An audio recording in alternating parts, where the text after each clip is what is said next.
Hoy tenemos uno de esos capítulos tremendamente especiales relacionados esta vez con el hacking de radiofrecuencias, con el hacking de señales de telecomunicaciones, de satélite, de barco. Hoy vamos a hablar con uno de esos genios de la escena de la comunidad de hacking en España, con el gran David Marugán, también conocido como Radio Hacking. Comenzamos.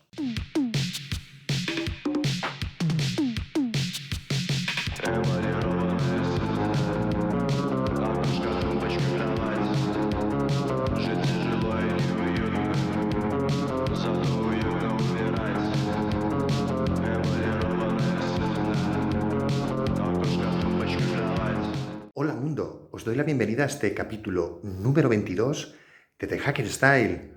Hoy tenemos una charla con David Marugán, con Radio Hacking, uno de esos genios de las radiofrecuencias. Ya lo veréis. Con él vamos a hablar de sistemas avanzados de radiofrecuencia, de varias de sus intervenciones, incluso en conflictos bélicos, de cómo funciona la guerra electrónica. Vamos a hablar del misterio de las estaciones de números y sobre todo de nuestros clásicos, de cómo ve el mundo. Nos va a contar sus experiencias y sus anécdotas y muchas otras cosas más que sin duda no podéis perderos en otra de, insisto, de estas charlas o entrevistas imprescindibles. Hoy en The Hacker Style vamos a hablar con David Marugán, con el clásico Radio Hacking. Bueno, pues aquí estamos con otro de esos grandes de nuestra comunidad, otro de esos grandes hackers, en este caso de radiofrecuencia, con el gran David Marugán, Radio Hacking. Lo primero de todo que te Hola, voy a preguntar es, ¿qué tal estás, David? pues muy bien, muy bien. La verdad que es un placer que a través de Pedro Candel de Sauron nos hayamos puesto en contacto para la entrevista, porque la verdad que tenía ganas de estar ya aquí en el programa. La verdad es que tenemos una comunidad que es maravillosa. Ya verá nuestra audiencia lo que está por venir. Algo hemos charlado un poco ahora off the record. Ya verá la comunidad cómo llega a todos los sitios y la gente que va a venir. Pero hoy en el Hacker Style tenemos al gran Radio Hacking. Vamos a hablar de muchas cosas de tu mundo que me encantan, por cierto. Y voy a preguntarte, voy a empezar, que siempre hago esta pregunta a la gente que nos visita, un poco con lo que suelen hacer, su profesión, su hobby, su pasión. Y a ti en concreto, lo que te pregunto es, ¿qué significa para ti ser un especialista en radiofrecuencias o un radio hacker? Ujú. Bueno, pues primero, si quieres, partimos de lo que para mí es un hacker y Eso. aplicaríamos esto a radio. Para mí, bueno, la definición de la RAE, todo el mundo la conoce, hay dos acepciones, ¿no? Que sería la primera, un pirata informático, con la cual sabes que la mayoría de la gente no estamos muy de acuerdo. Y luego persona interesada, especializada en investigar sistemas de seguridad para aportar sus soluciones y mejoras en su seguridad y tal. Yo iría más allá de eso. Yo iría a que somos apasionados de lo que hacemos. En este caso, yo creo que cada uno tiene un poco una especialidad. O sea, el Ujú, hacker global no existe para mí. O sea, eso es un concepto mítico, pero ujú, sí que yo creo que los hackers son apasionados.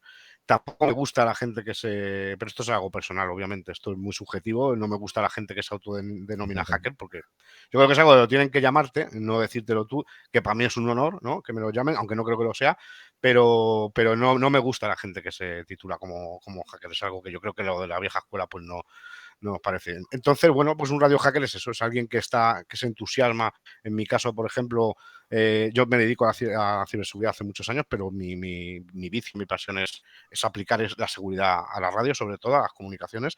Ujú. Y bueno, pues sería alguien que le interesa y que quiere aportar conocimiento y recoger también de nuestros predecesores el conocimiento para poder transmitir y divulgar sobre esta temática y hacer comunidad sobre radio en este caso, ¿no? Buenísimo, buenísimo. ¿Y ahora mismo tienes algún proyecto que estés algo así interesante que nos quieras contar, que tengas entre manos?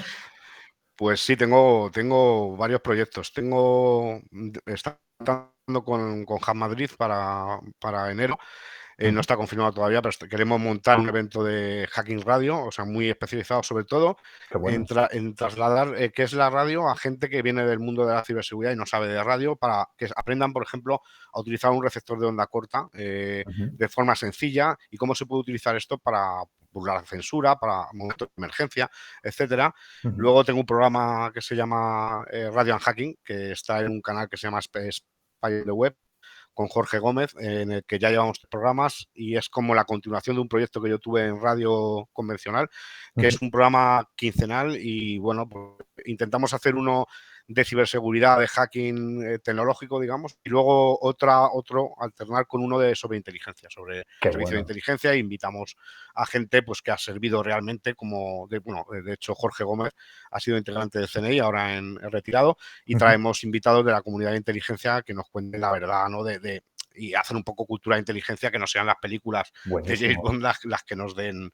Y bueno, pues estudios de comunicaciones clandestinas, tengo preparado también otra cosa, Ujú. tenemos una cosa muy chula tengo con un historiador conocido mío sobre comunicaciones policiales en la época de la transición, que queremos hacer una cosa chula y ya veremos si nos sale. Bueno, pues un montón Guau, de un cosas. montón de cosas. Buenísimo, tío, qué bien. Luego, Sí, luego sí. tocaremos algunas de ellas un poco para tal. Y enhorabuena, digamos, la gente de nuestra audiencia, pues aquí tenéis un canal de referencia, lleva un poquito, así que por favor, pasaos si os interesa mucho el tema de la inteligencia. Y aquí voy a irme muy hacia atrás, ya que has mencionado un poco pues un proyecto, digamos, de cómo eran las comunicaciones antes. Y a ti te voy a preguntar si recuerdas cuando empezaste con Internet o cómo fue tu primera computadora. Sí, sí, claro, que lo recuerdo. Yo tuve antes una radio con un ordenador, evidentemente. Yo tuve para mí mi ordenador era una radio, la primera que tuve fue un receptor de radio, pero como ordenador recuerdo tener en propiedad mío el Aston CPC 464 monocromo verde. Toma Y ya. luego en una academia que estudiaba, que estudiaba programación, pues teníamos un Bondwell PC38, creo recordar, que Wow. era del año 86, Qué curioso este. aproximadamente. Sí, sí, un Bondwell, que de hecho yo creo recordar, lo que pasa es que no sé muchas veces si es que lo he soñado ya, después de tantos años, no sé si es un sueño de realidad, pero creo que incluso había unos anuncios en televisión que salía como un James Bond, un actor que hacía de James Bond diciendo el PC Bondwell, no sé qué, y yo me acuerdo que teníamos en la academia, para nosotros era, bueno, compartíamos 2 estudiantes, no teníamos para uno, y tenía disquetera de 525 y bueno, era muy bueno, muy bueno. Qué Ese bueno. fue el primer Qué ordenador. bueno. Cuando has dicho una radio, digo, ¿será la radio de Galena o algo así muy antiguo? No, tan ¿Recuerdas? viejo no soy, tan viejo no soy. Ya había Digo, transistores cuando. joder. Sí, eso a veces me lo dice mi hijo. Oye, cuando tú eras pequeño había carreteras. Digo, sí, hombre, desde los Sí, sí. romanos había carreteras, pero sí, Y cu- no soy tan viejo. Sí, pero bueno, el primero fue un receptor, un radiocasete doméstico que tenían mis padres en la cocina. Qué Y bueno. entonces yo siempre cuento esto un poco, yo empecé en esto de radio hacky, por llamarlo de alguna forma, porque me di cuenta que con ciertas modificaciones muy sencillas y también con una pequeña habilidad de los dedos en el dial, se llegaba a escuchar la Policía Nacional. Ostras, claro, sí.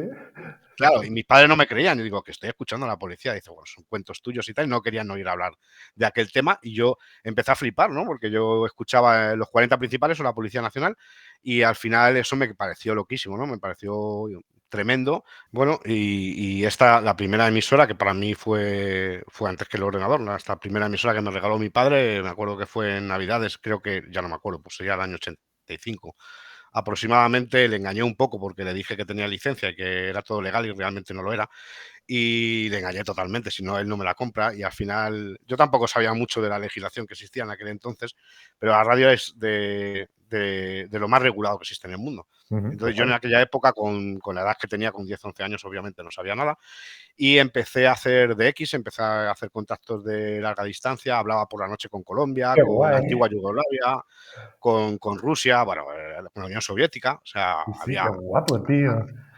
Y entonces, bueno, yo flipé, o sea, realmente yo lo contaba en el colegio, en los recreos, y los chicos decían que estaba zumbado, que era imposible hablar con Colombia, ¿no? Yo tenía una antena de coche en la barandilla, en un cuarto piso, ilegal, totalmente ilegal, y tenía una emisora de camión de aquella época, Sí. con bandas laterales y trucada, como teníamos todos, y ahí empecé a hacer DX, a aprender el DX en 11 metros, en la banda de 11 metros, y a hablar con extranjero, a repetir inglés sin saber lo que hablaba, o sea, realmente reproducía lo que otros decían cambiando mis datos, digamos, para poder hablar con gente Qué y guapo, ese tío. tipo de cuestiones. Y luego ya Internet, mucho después, claro, por desgracia a nosotros nos llega todo mucho más tarde, y yo recuerdo mi primera conexión en un cibercafé en los años 90, creo que el primer cibercafé estaba en los bajos de Asca o algo así, en Madrid, Ujú. en el año 95, creo recordar. Pues yo creo que la que yo recuerdo realmente mucho es un pub que había que se podía jugar, que se podía jugar a juegos de mesa y tomar unas copas y también te podías conectar. Entonces yo iba con unos amigos que les gustaba mucho, era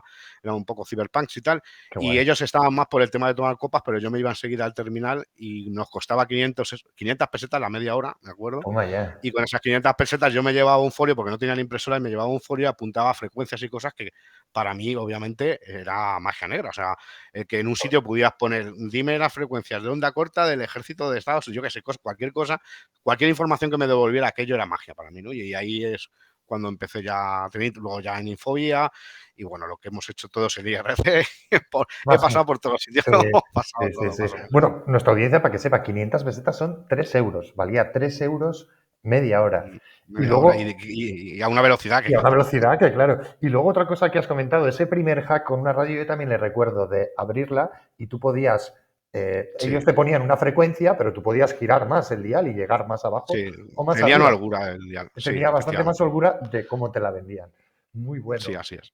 Buenísimo. Y ya un poco también ahondando en todo este equipo, la primera antena, ¿fabricaste alguna antena? ¿Recuerdas tu primera antena? Nos has contado aquella que tenías, pero has fabricado alguna así, no sé. Sí, sí, para satélites he hecho algo. La verdad que no he hecho mucho porque siempre he vivido en sitios pequeños y no he tenido un taller ni he tenido una cosa. Y en verano he aprovechado a lo mejor en el pueblo para hacer algún dipolo. No me ha gustado demasiado, sí que tengo mucho literatura de antenas y obviamente tengo los conceptos teóricos, pero ahora no tengo tiempo y antes no tenía sitio. Entonces, Ujú, realmente en aquella época hacíamos algunas antenas, pero bastante precarias.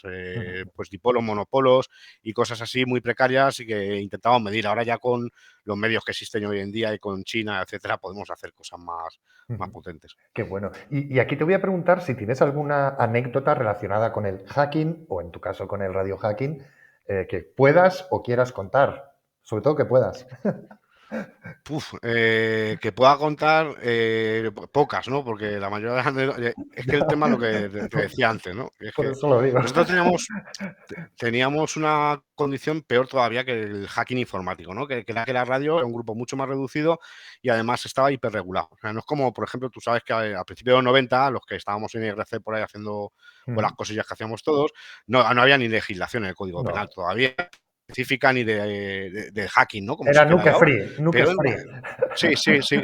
Entonces, claro, bueno, pues lo que era iba un poco más en tu ética, ¿no? Ujú, No destructiva, pero sí que pues, sabes que para investigar sistemas tenías que entrar en ellos, no había ujú, otra solución, ¿no? Porque tenías que aprender, pero no era un afán destructivo ni mucho menos, ¿no? Ni negativo. Pero ujú, en este caso la radio va más allá y es que el problema es que todo era ilegal.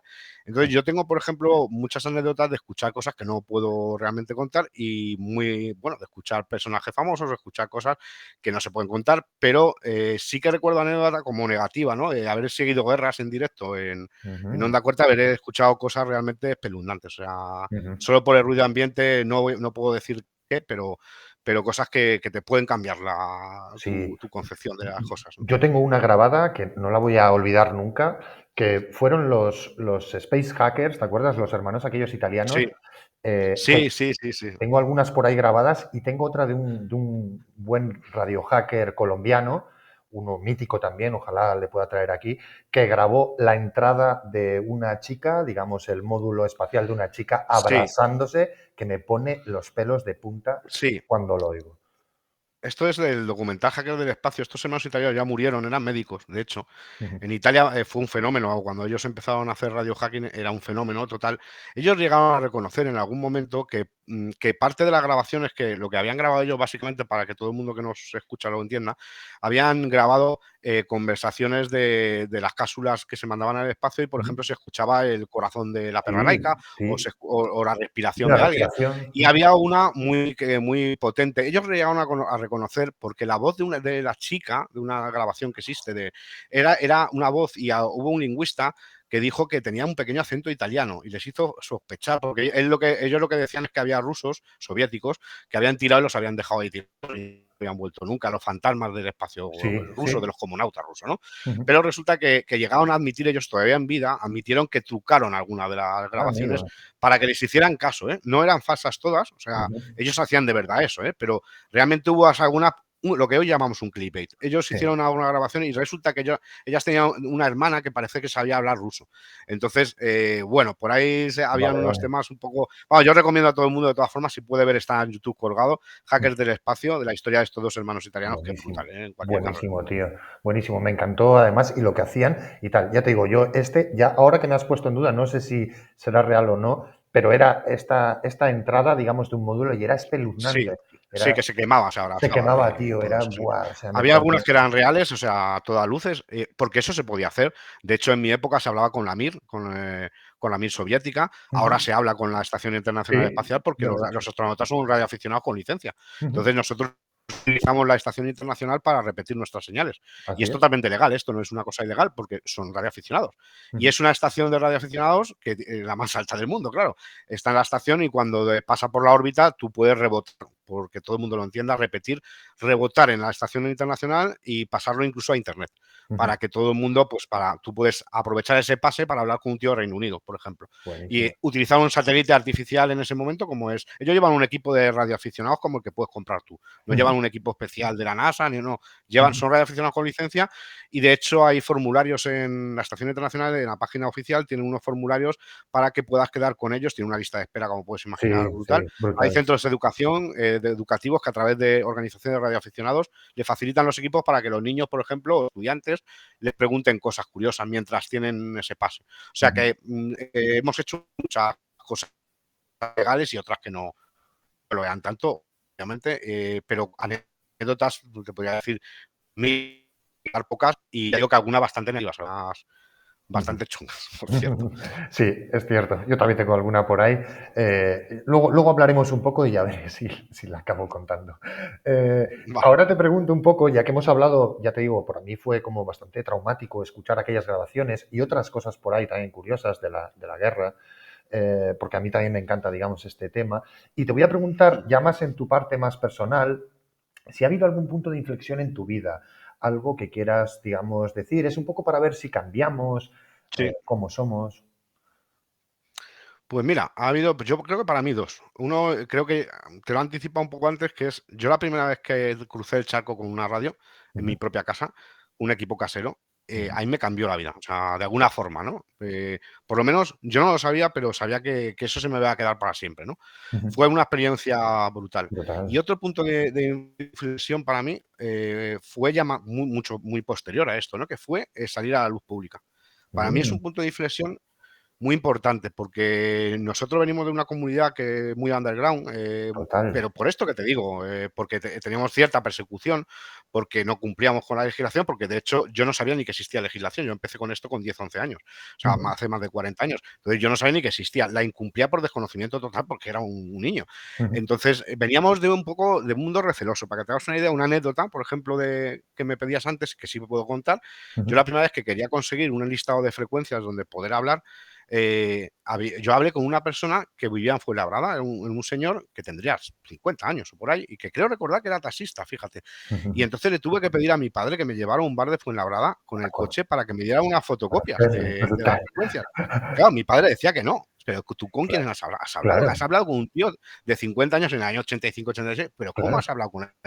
En el bar no sé qué, tiene este indicativo, decía, y decía, pero esto no... Bueno, al final mi padre, el hombre, pues cedió, me llevó, y era muy curioso ver entrar, porque claro, el hombre este se dirigió a mi padre. Pensaba que era el padre, claro. Dijo, no, si yo, oiga, que yo no tengo que yo no sé nada de esto, es este niño, pero este niño es el que pide esto, sí. Buenísimo. Nos tomamos un café, me acuerdo, yo no me tomé nada, un vaso de agua, supongo, y nos fuimos de allí, y eso fue pero el punto de inflexión es un poco, para mí, el que te decía es, como venimos de pasarlo tan mal para poder compartir información hasta la llegada de Internet y IRC y todo esto, pues lo pasamos tan mal que realmente éramos bastante paranoicos. Y a mí me costó mucho cuando por ejemplo, la primera vez que salí en un programa de televisión de audiencia, por ejemplo, para mí fue un punto de inflexión. Y además me lo dijo un amigo, me dijo, antes de hacerlo, me comentaba, tenéis que ser conscientes de que cuando salgáis aquí os va a haber millones de personas. Y ya vais a dejar de ser desconocidos. Tenéis que pensar si queréis dar el paso o no lo queréis dar, pero que si lo dais, no hay vuelta atrás. Exacto. Y esto que parecía muy filosófico, tomando unas copas allí y tal, luego lo pensé y pasó otra anécdota que me hizo pensar en esto. Me acuerdo que yo fui a un pueblo muy pequeñito de Castilla y León a tomar un café en un bar de pueblo, de un pueblo que tenía como unos 100 habitantes. Ujú. Y había un chico allí en la barra que se me quedó mirando, que me conocía de vista de alguna vez de haber ido y tal, y se me queda así mirando y me dice, anda, tío, tú eres el que sale con las movidas de los chinos y de los espías.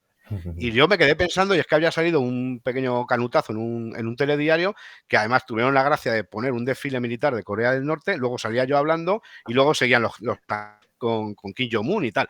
Y el tío este, yo me imagino que si, viendo solo las imágenes, reconocer mi cara, ver que a Kim Jong-un, los tanques, yo hablando unos segundos y luego el desfile de Corea del Norte. Dice, tú estás con lo de los chinos, que no tenía nada que ver con ciber ni nada, este hombre era Brutal. ganadero, quiero recordar.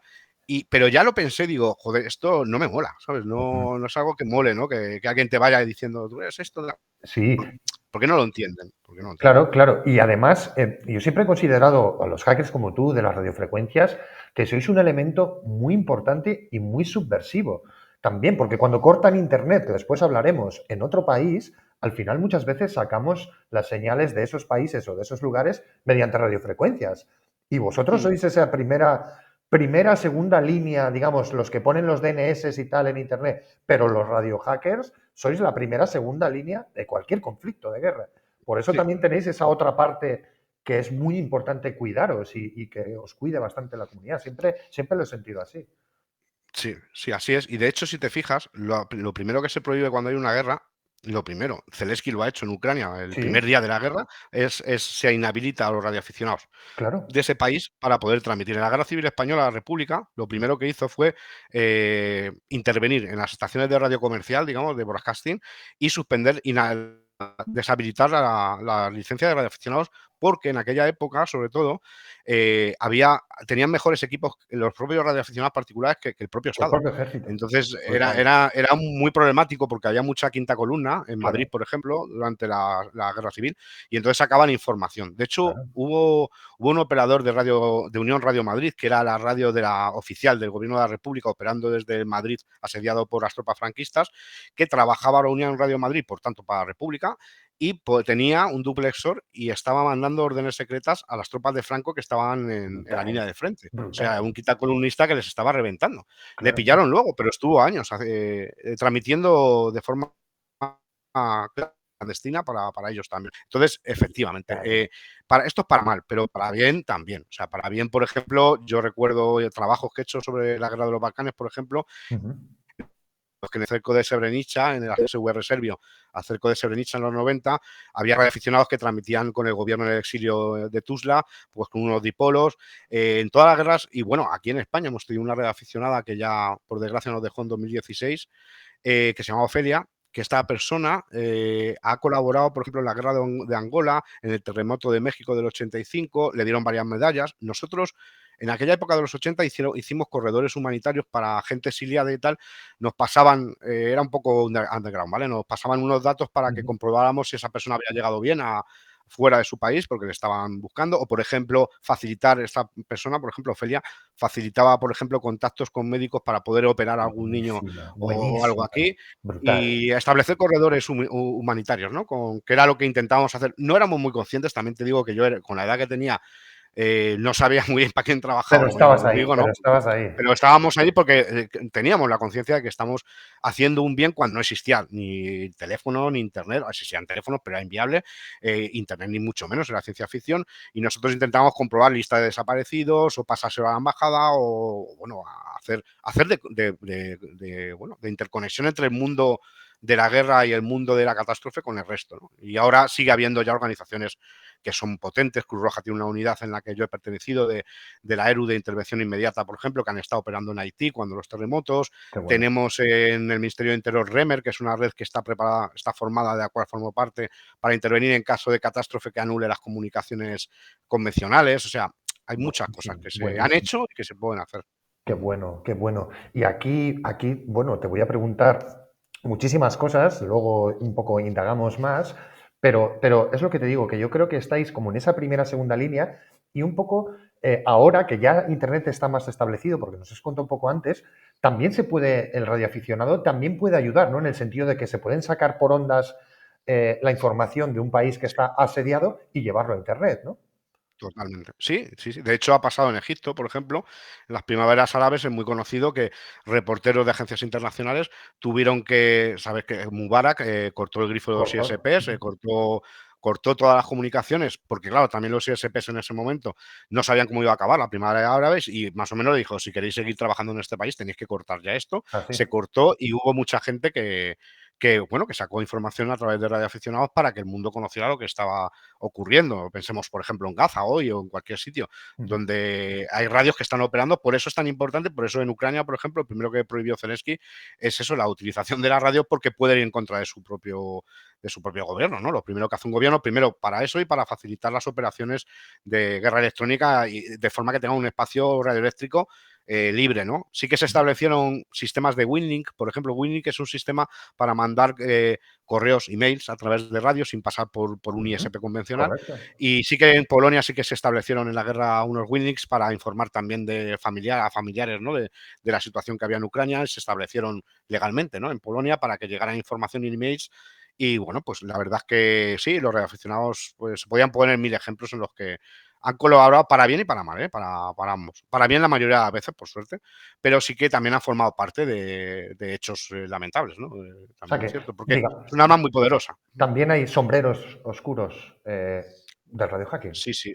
Sí, sí, por supuesto que los hay y también que luchan con causas que no son muy éticas, ¿no? Y entonces, pues ya digo que la radio se ha utilizado a través de la historia para todo, como cualquier arma, como Internet, como todo, exactamente igual, ¿no? Es una arma muy poderosa, por ejemplo, en manos de terroristas, en la radio, por ejemplo, el ISIS ha utilizado Ujú, cifrado AES sobre equipos que codifican en digital, en DMR, y ujú. además han cifrado en AES, y yo he visto en vídeos de cuando los atentados de París, que en desiertos en Siria y por ahí, que llevaban colgados ciertos equipos de una marca japonesa que entendemos cifrados con AES y tal, y o sea que, pues, claro, esto lo aprovecha para bien y para mal todo el mundo.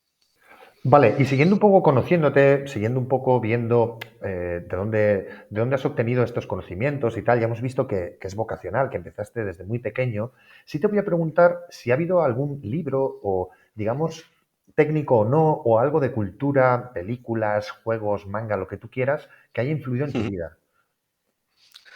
Bueno, yo soy un gran lector desde niño y de hecho he escrito también profesionalmente y, bueno, he escrito libros técnicos y no técnicos y bueno, yo creo que tengo una buena biblioteca, obviamente relacionada con radio, a nivel técnico, también a nivel histórico y Ujú, de los servicios de inteligencia y hay varios, no hay un libro en particular, pero hay varios libros que yo creo que son clave si se quiere conocer cómo funcionan las emisiones clandestinas, cómo ha funcionado el tema del cifrado, por ejemplo, en comunicaciones militares. Para mí, por ejemplo, uno de ellos es Voces en la Sombra, una historia de las radios clandestinas de Luis Zaragoza, que me motivó a hacer un trabajo que hice sobre misiones clandestinas, que estuve un año investigando, bueno, pues misiones clandestinas por todo el mundo. Me entrevisté con gente de la guerrilla de El Salvador, con históricos del PNV que habían operado emisoras clandestinas, como Iñaki Llanos Sagasti. Bueno, pues estuve entrevistándome con todo tipo de personas que habían operado, porque yo quería hacer un trabajo, no solo técnico, sino que tuviera un contexto histórico. Y me basé mucho en este libro un poco para empezar a tirar del hilo. Luego, como digo, tuve que hablar con personajes muy, muy diferentes, con políticos, con personas que habían fundado, por ejemplo, con el fundador de Radio Venceremos en El Salvador, qué bueno. Carlos Enrique Consalves, alias Santiago, que estuvo trabajando para el Frente de Liberación Nacional Farabundo Martínez El Salvador, y que fundó Radio Venceremos, que fue la única emisora clandestina que durante la Guerra de El Salvador operaba dentro del territorio nacional como guerra civil y nunca fue interceptada. Se llegaron a firmar los acuerdos de paz y estuvieron moviéndose por las selvas. Yo te podría contar, yo cuando me entrevisté con él, me costó mucho poder llegar, eso es otra de las anécdotas Buenísimo. de esto de radio hacking, me costó mucho llegar a él y que confiara en que iba a hacer un buen uso de lo que me iba a contar.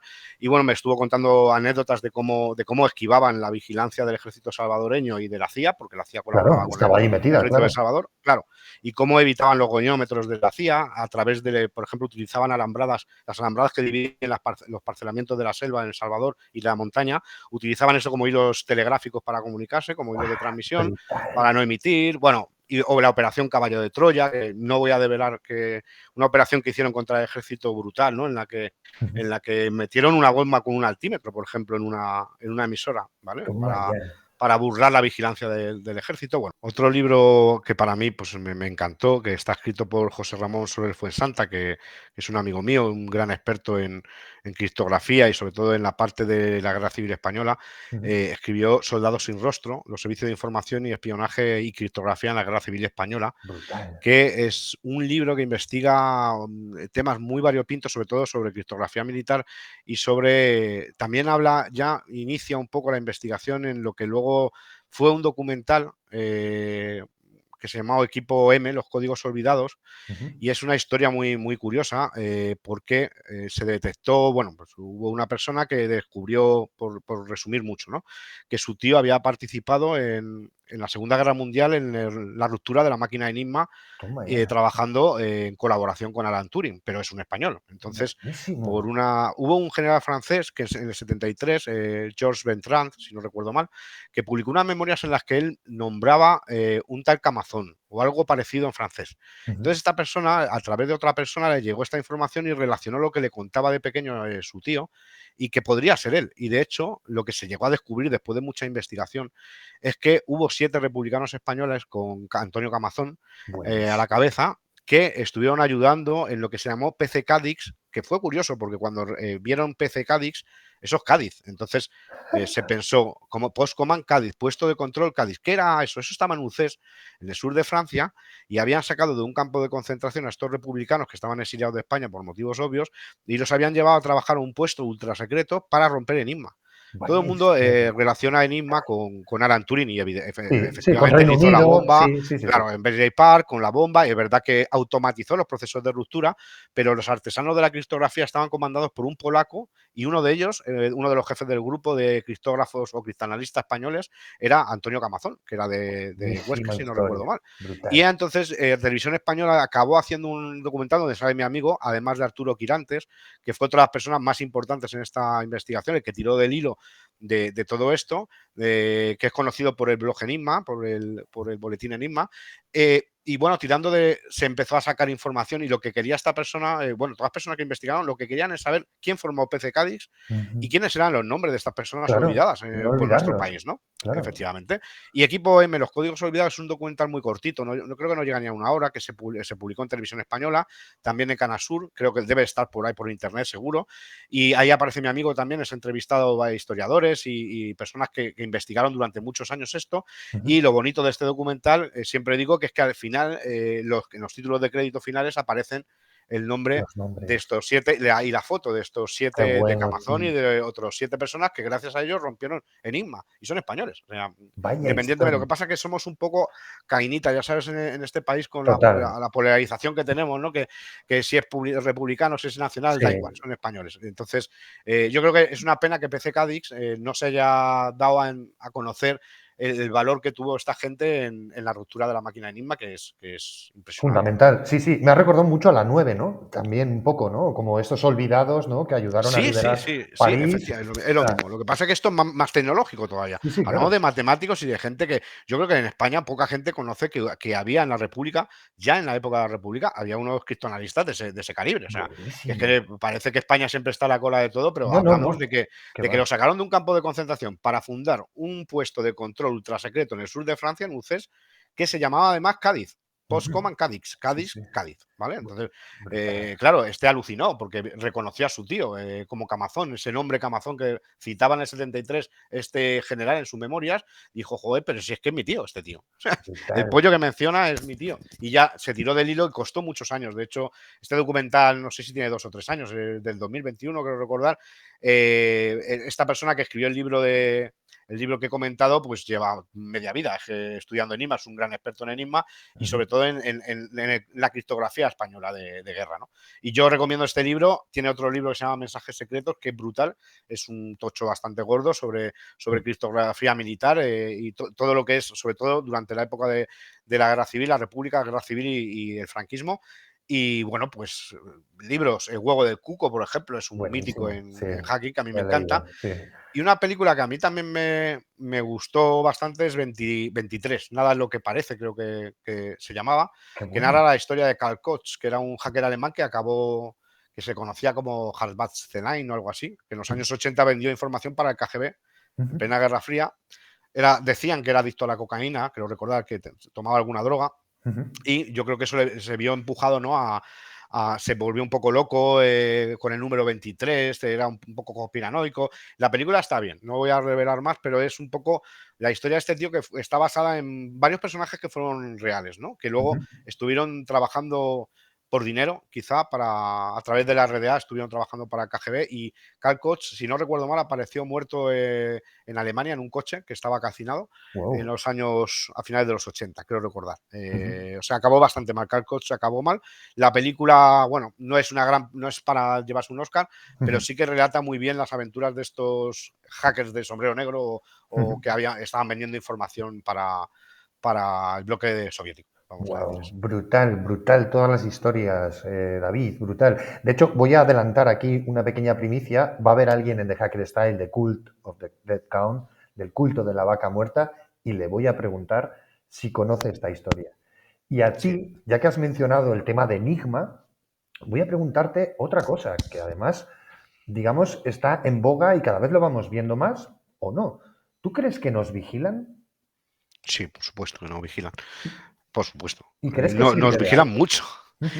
Sí sirve de algo, pero sirve de algo. Yo creo que también hay una paranoia extendida en el que todo el mundo. Yo he conocido, date cuenta que al dedicarme a este tema, yo de hecho tenía una página en mi página web, yo tengo una página web que no autorizo hace años, pero tuve que quitar el formulario de contacto porque me contactaba mucha gente que decía que les espiaba al gobierno, que le mandaba rayos sónicos y muchas cosas que de verdad para mí rozan otros problemas que no son técnicos, ¿no? Entonces, mucha gente piensa que les espían y probablemente muy poca de esa gente son espiados realmente al nivel que ellos piensan. A nivel global, a todos, a nivel económico me refiero. O sea, somos un producto económico. Entonces, nos vigilan, pero sobre todo con fines económicos. Si un gobierno te vigila a ti, es porque tienes algo que valga para ese gobierno, para esa entidad, y por supuesto que te vigilan. También nos vigilan por seguridad. Lo que pasa es que esto se ha maleado hasta convertirse en una vigilancia masiva, pero realmente tenemos que ser vigilados porque no todos somos buenos y hay gente que hay que vigilarla para que no ponga bombas o para que no haga trafique con drogas o cometa ciertos delitos, ¿no? Entonces sí que nos vigilan mucho, pero hay gente que tiene una cierta paranoia demasiado. O sea, yo a algunos les he dicho, a ver, ¿qué tienes tú de interés para que te vigilen? O sea, pero un ¿Qué Estado, sabes? ¿No? obviamente. Claro, ¿qué No sabes? hablo de, claro, no hablo de privacidad. La privacidad es algo que tenemos que poner en valor desde el minuto cero, ¿vale? Yo eso no lo discuto. Digo la gente que se emparanoia con que cree que un Estado, una mano negra les está siguiendo. Yo he oído cosas de verdad que no voy a repetir aquí, pero a mí me han contado casos que son de verdad de película, de mandar a una persona a un médico, no un hacker, ¿no? Entonces, tenemos que ser conscientes de dónde nos metemos y si nos estamos metiendo si nos dedicamos a ciertas cosas, ahí sí que tenemos que ponernos un poco una paranoia sana. Yo soy un paranoico sano y bueno, pues si te dedicas a ciertos temas tienes que tener esa sana paranoia, pero hombre, tomar vacaciones de vez en cuando, o sea, no estar siempre en ese papel, ¿no? Sobre todo cuando no tiene motivo. Ahora, el espionaje global, por supuesto que nos espían, sobre todo para exprimirnos como vacas del capitalismo, o sea, para sacarnos la pasta, o sea, básicamente para perfilarnos y para vendernos mierdas, o sea, O inducir el voto, ¿no? O también inducir el voto, efectivamente, o para modificar nuestro comportamiento con fines lucrativos o con fines políticos. Bueno, al final los fines lucrativos y políticos casi son los mismos, pero realmente para eso, por dinero y por poder, y nos espían. Claro que nos espían, pero ya digo, hay que tener un poco cuidado que tampoco. Además, no hay recursos, me refiero, por mucha gente que piensa que le sigue los servicios de inteligencia de su país. Joder, pues yo, todas las personas que me han dicho que le sigue los servicios de inteligencia fuera cierto, no habría agentes en el CNI para seguir a tanta gente. O sea, no tienen recursos. O sea que, bueno, hay que tener un poco. Se entiende. Un poco de límite. Entonces, voy a tachar entonces la pregunta de si sirve el gorro de plata para evitar que te vigilen, ¿no? Mira, yo recuerdo una persona hace tiempo que no recuerdo ya ni en qué foro fue ni nada. Sé que no era español y que sabía mucho de seguridad operacional porque es un tema que a mí me interesa mucho y de privacidad. Y le preguntaban a alguien, un periodista o algo así, le preguntaba, oye, si tú, por ejemplo, trabajas en este tema y tal y tienes acceso a esta información, ¿cómo te protegerías, no? A nivel de ciberseguridad, él decía, pues bueno, un antivirus, teniendo un firewall, unas ciertas medidas y tal. Bueno, pero si tú estás ya metido en activismo, en cosas ya más chungas, o eres periodista, o eres tal, bueno, pues ahí extremaría, haría este tipo de cosas. Y decía, ¿y si te persigue un gobierno? Le preguntaba. Luego al final dice, haberte buscado otro enemigo.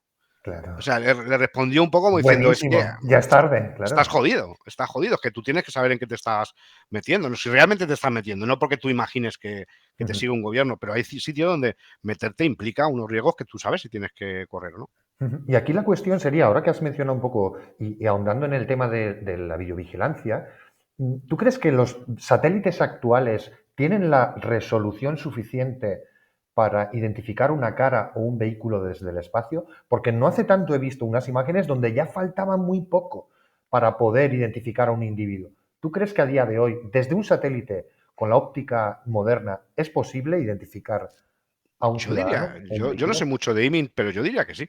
Ujú. De hecho, hace poco leía a un experto en el tema que decía que Gaza, por ejemplo, estaba fotografiada a una resolución altísima, metro a metro, Así por es. Israel, por ejemplo. Ujú. Entonces, que casi es lo más fotografiado por motivos obvios, ¿no? Entonces, yo creo que sí, ¿por qué no? Podría ser. Mm. Ujú. Y aquí te voy a preguntar si recuerdas algún virus, algún ransomware, igual más en tu caso, si quieres, relacionado con las radiofrecuencias, algún tipo de ataque, algún jamming, algo clásico que te haya llamado la atención y que, no sé, que puedas comentar. Sí, sí, sí. Hay muchos, ¿no? A ver, a nivel informático, a mí, yo recuerdo mucho el Saser y el Blaster y todos Ah, estos, buenísimos, yo le mencioné porque Blaster. porque yo gané dinero indirectamente, a través de eso, porque yo hacía chapucillas en aquella época, fuera de mi curro y tal, y hacía unas chapucillas para pagar las cosillas los fines de semana y para salir y tal. Sí. Y me acuerdo que me llamó una señora muy preocupada Ujú. porque tenía que contactar con su novio, con algo, y no, para chatear con él y no podía y tal, y que me pagaba, además, que me pagaba lo que quisiera, que fuera, porque se Sí. reiniciaba siempre el ordenador. Bueno, sabes que lo del decom y todo esto Ujú. del Blaster y todo esto, y Brutal. se reiniciaba, bueno. Entonces yo llegué allí y digo, bueno, pues no me acuerdo cuánto era el dinero, ¿no? Y me acuerdo que cuando llegué allí en 10 minutos, pues le metí el patch y le puse cortafuegos y ya no se reiniciaba, se hizo el patching y tal, y me dio 25.000 pesetas. Flipas, sí, Y yo no las quería coger, ¿no? Y yo, no, de verdad que he tardado 10 minutos, yo no le puedo coger esto, de verdad. sí, No, sí. no, no, me has salvado la vida. Y ya, bueno, pues eso es un poco anecdótico, ¿no? Me dio Buenísimo, veinticinco tío. mil pesetas por 10 minutos. Bueno, pero así, serios, yo, una filtración, por ejemplo, y un ataque, Ujú. pues un ataque, por ejemplo, muy curioso, la utilización del SATCOM, de los satélites de Estados Unidos, desde los años 90 por parte del narcotráfico, por parte de las FARC incluso. Ujú. Sabéis, bueno, hay una historia, hay una constelación de satélites que se lanzó en los años 70 y 80 que, bueno, se desactivó, se pasó a chatarra o se dejó allí Ujú. dando vueltas, pero se dieron cuenta desde Brasil, sobre todo, Sí, eran curiosamente, los satélites Bolina que llamaban. Boliña. Sí, sí, sí, me acuerdo. Bueno, fue esto underground. Al final hubo una Total. cultura del Boliña, del satélite Boliña, que vendían en las gasolineras de Brasil, te vendían los kits para que tú te lo Para pusieras poder en el camión conectarte. Sí, sí. y es que tú te conectabas al satélite y lo que tiene el Boliña es un transpondedor lineal, es decir, todo lo que le llega lo repite. Ujú. Y el footprint de ese satélite llega hasta medio mundo. Medio mundo, sí, Entonces, sí. había gente que hablaba en Brasil, por ejemplo, con su primo de Portugal, desde el camión, como si fuera un teléfono satélite gratuito, ¿no? Eso Brutal. ya degeneró en cosas muy extrañas. Degeneró, yo estuve muchos años siguiendo ese tema, Ujú. degeneró en cosas que no puedo contar, que yo tengo mis hipótesis, y hubo gente, la FARC, narcotraficantes, taladores Ujú. ilegales del Amazonas, que empezaron a utilizar este sistema Ujú. porque alguien en su día, yo creo que en los 90 por ahí, apuntó al uplink del satélite, se dio Ujú. cuenta que repetía y que se llegaba relativamente fácil al satélite en UHF, nada Ujú. complicado. Ujú. Se hacen unos transverters que a nivel electrónico tampoco es Muy complicado, fácil. y con Ujú. una emisora de radioaficionado normal, de la que lleva un radioaficionado en su coche, el transverter y una antena específica también artesanal,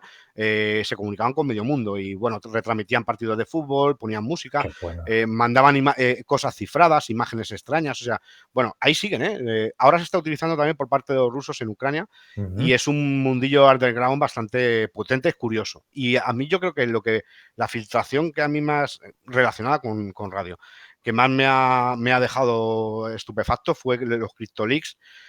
Voy a intentar también resumir mucho.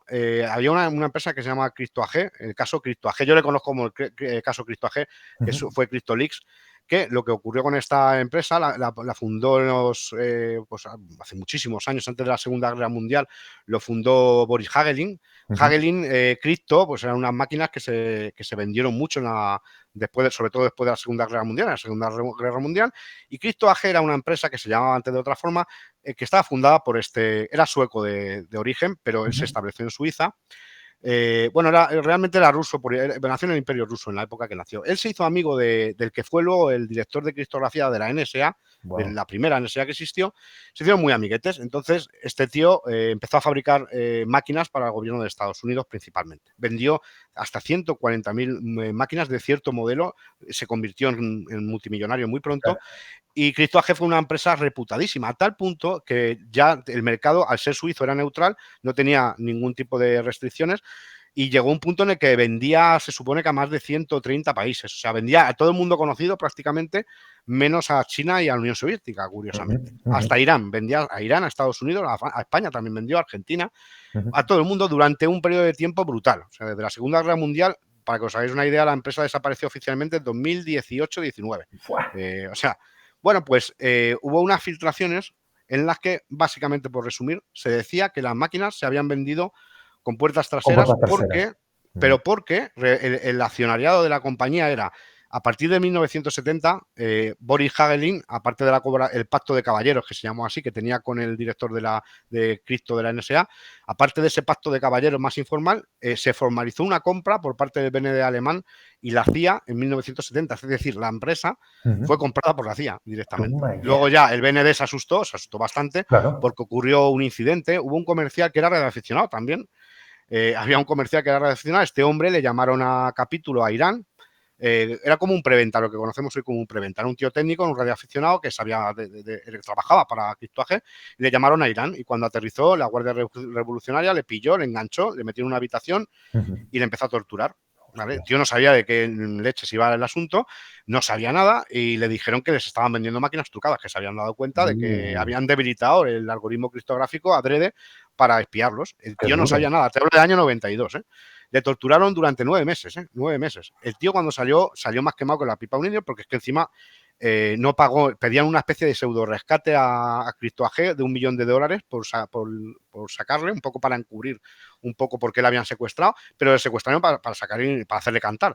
El tío salió muy perjudicado físicamente y mentalmente de aquello y empezó a cantar, empezó a hablar, habló con periodistas y empezó a haber noticias ya hablo de los 90, noticias muy serias de que había máquinas, había como 3 tipos de máquinas. Las buenas, que se vendían para Estados Unidos principalmente y aliados de mucha confianza, las regulares, que eran para aliados normales, digamos, y las chungas, que eran para enemigos de Estados Unidos. O sea, era de la CIA, la empresa era el accionariado. Había varias operaciones, una se llamó Thesaurus, luego se conoció como Operación Rubicon, y que se formalizó, ya digo, con la compra directa. El BND se retiró porque le dio miedo, o sea, se estaban metiendo ya en una cosa brutal. Para que os hagáis una idea, al tener puertas traseras estas máquinas no se dedicaban a cualquier cosa. Era como la enigma del siglo XX. Claro, era para cifrar cosas importantes, claro. Todos diplomáticos, la guerra en Libia, la guerra de las Malvinas, todos los eventos importantes que sucedieron en el siglo XX estaban en poder seguramente de la CIA, directamente, de todos los países, amigos y enemigos. O sea, seguramente para mí sea la operación de inteligencia de señales más importante que se haya realizado. Ni siquiera Venona, que fue otro proyecto conocido, ha llegado a tener un caballo de Troya tan importante. Y bueno, la empresa se disolvió en el 2018 aproximadamente, y bueno, pues se revelaron un montón de investigaciones sobre que había, al principio obviamente todo se negó y tal, pero bueno, parece que, bueno, el Washington Post y algunos medios muy serios se hicieron unos informes que yo invito a los que nos siguen a que lo vean. Una página se llama Cryptomuseum. Cryptomuseum es una página de unos amigos, además, que nos han ayudado en alguna ocasión con este tipo de máquinas criptográficas, en el que hay unas fichas técnicas enormes, tanto de las máquinas como de los personajes criptográficos desde épocas históricas, y tienen un dossier sobre los CryptoLeaks y CryptoAG y sus máquinas a nivel técnico brutal, que podéis ver los esquemas y todo. Para mí esta filtración fue importantísima, porque a mí me hace pensar, y yo creo que a todo el mundo no se le escapa a nadie, que qué estaremos utilizando ahora que sea un CryptoAG mañana. Buenísimo las anécdotas y un poco las historias y tal, y lo que transmites, esa pasión. Y aquí te voy a hacer una pregunta que es más bien filosófica, pero también tiene mucho que ver con cómo somos y cómo la pensamos. Y es un poco en la analogía, en el símil, digamos, de Matrix, cuando Morfeo le presenta a Neo las 2 pastillas, la roja y la azul. Lo que te pregunto a ti es, ¿tú qué elegirías? ¿La pastilla roja, que es aceptar una verdad incómoda y llena de sufrimiento? ¿O la pastilla azul, que es vivir en la comodidad de la ignorancia? La roja, sin duda. No, no me lo pienso. La roja, la roja. Hay veces que sí que lloro por los rincones diciendo, joder, pues tenía que haber cogido azul, pero bueno. Pero hay más, son más los momentos en los que me alegro de tener ese sufrimiento, digamos, por saber un poco más de lo normal. No es que sepa mucho más que el resto de los mortales, pero yo creo que el pensamiento crítico es lo único que nos puede salvar de todo esto. O sea, aunque Ujú. suframos, es que hay que sufrir. Yo también lo creo. La paz de los cementerios no es buena. O sea, Ujú. ser unos borregos no es bueno. Yo creo que la pastilla roja, sin duda. Y aquí te voy a hacer otra gran pregunta, yo creo, filosófica. Si pudieras preguntar algo y obtener una respuesta real, verdadera, que vas a entender, ¿qué preguntarías? Si fuera verdadera, Ujú, sí, por ejemplo, hemos comentado aquí, pues por ejemplo, cuál es el final del universo o cuál es el principio de todo. ¿Tú por dónde irías? ¿Qué te gustaría saber? Una única verdad que te pudieras llevar a esa paz del cementerio. pues, ¿qué hacemos aquí? Ujú, Sinceramente, ¿por qué estamos aquí? ujú. El sentido tal vez de Sí, la vida. sí, si es accidental o no. Ujú, O sea, si es algo accidental o no lo es. Es simplemente, es una casualidad ujú, cósmica el que estemos aquí o no, o tiene algún propósito, no lo sé. ujú. Buenísimo, buenísimo. Y aquí te voy a llevar, volvamos otra vez a nuestros temas. Sí, la verdad es que, claro, a mí me gustaba la idea de, por ejemplo, que la dijo Albert Lozano, dijo la del final, porque luego haciendo ingeniería inversa tal vez podría entender ese sentido. Pero es verdad que lo que estás matizando tú es muy interesante, porque sí, tú puedes saber el final, pero la causa-efecto, el azar, no vas a saber si realmente hay Claro, un sentido. Entonces, no te, sé. te gustaría más que saber cómo termina, cómo empieza, si realmente es todo azar o no. Buenísimo. Sí, sí, sí, sí, si es azar, es un accidente, si hay algo como nosotros en otro sitio, no sé, ese tipo de cosas. Buenísimo, buenísimo. Volvamos un poco al mundo más terrenal, un poco al radio warfare. Y aquí te voy a preguntar si nos puedes contar alguna anécdota de tus investigaciones así de mayor alcance, que tengan que ver un poco con la guerra electrónica.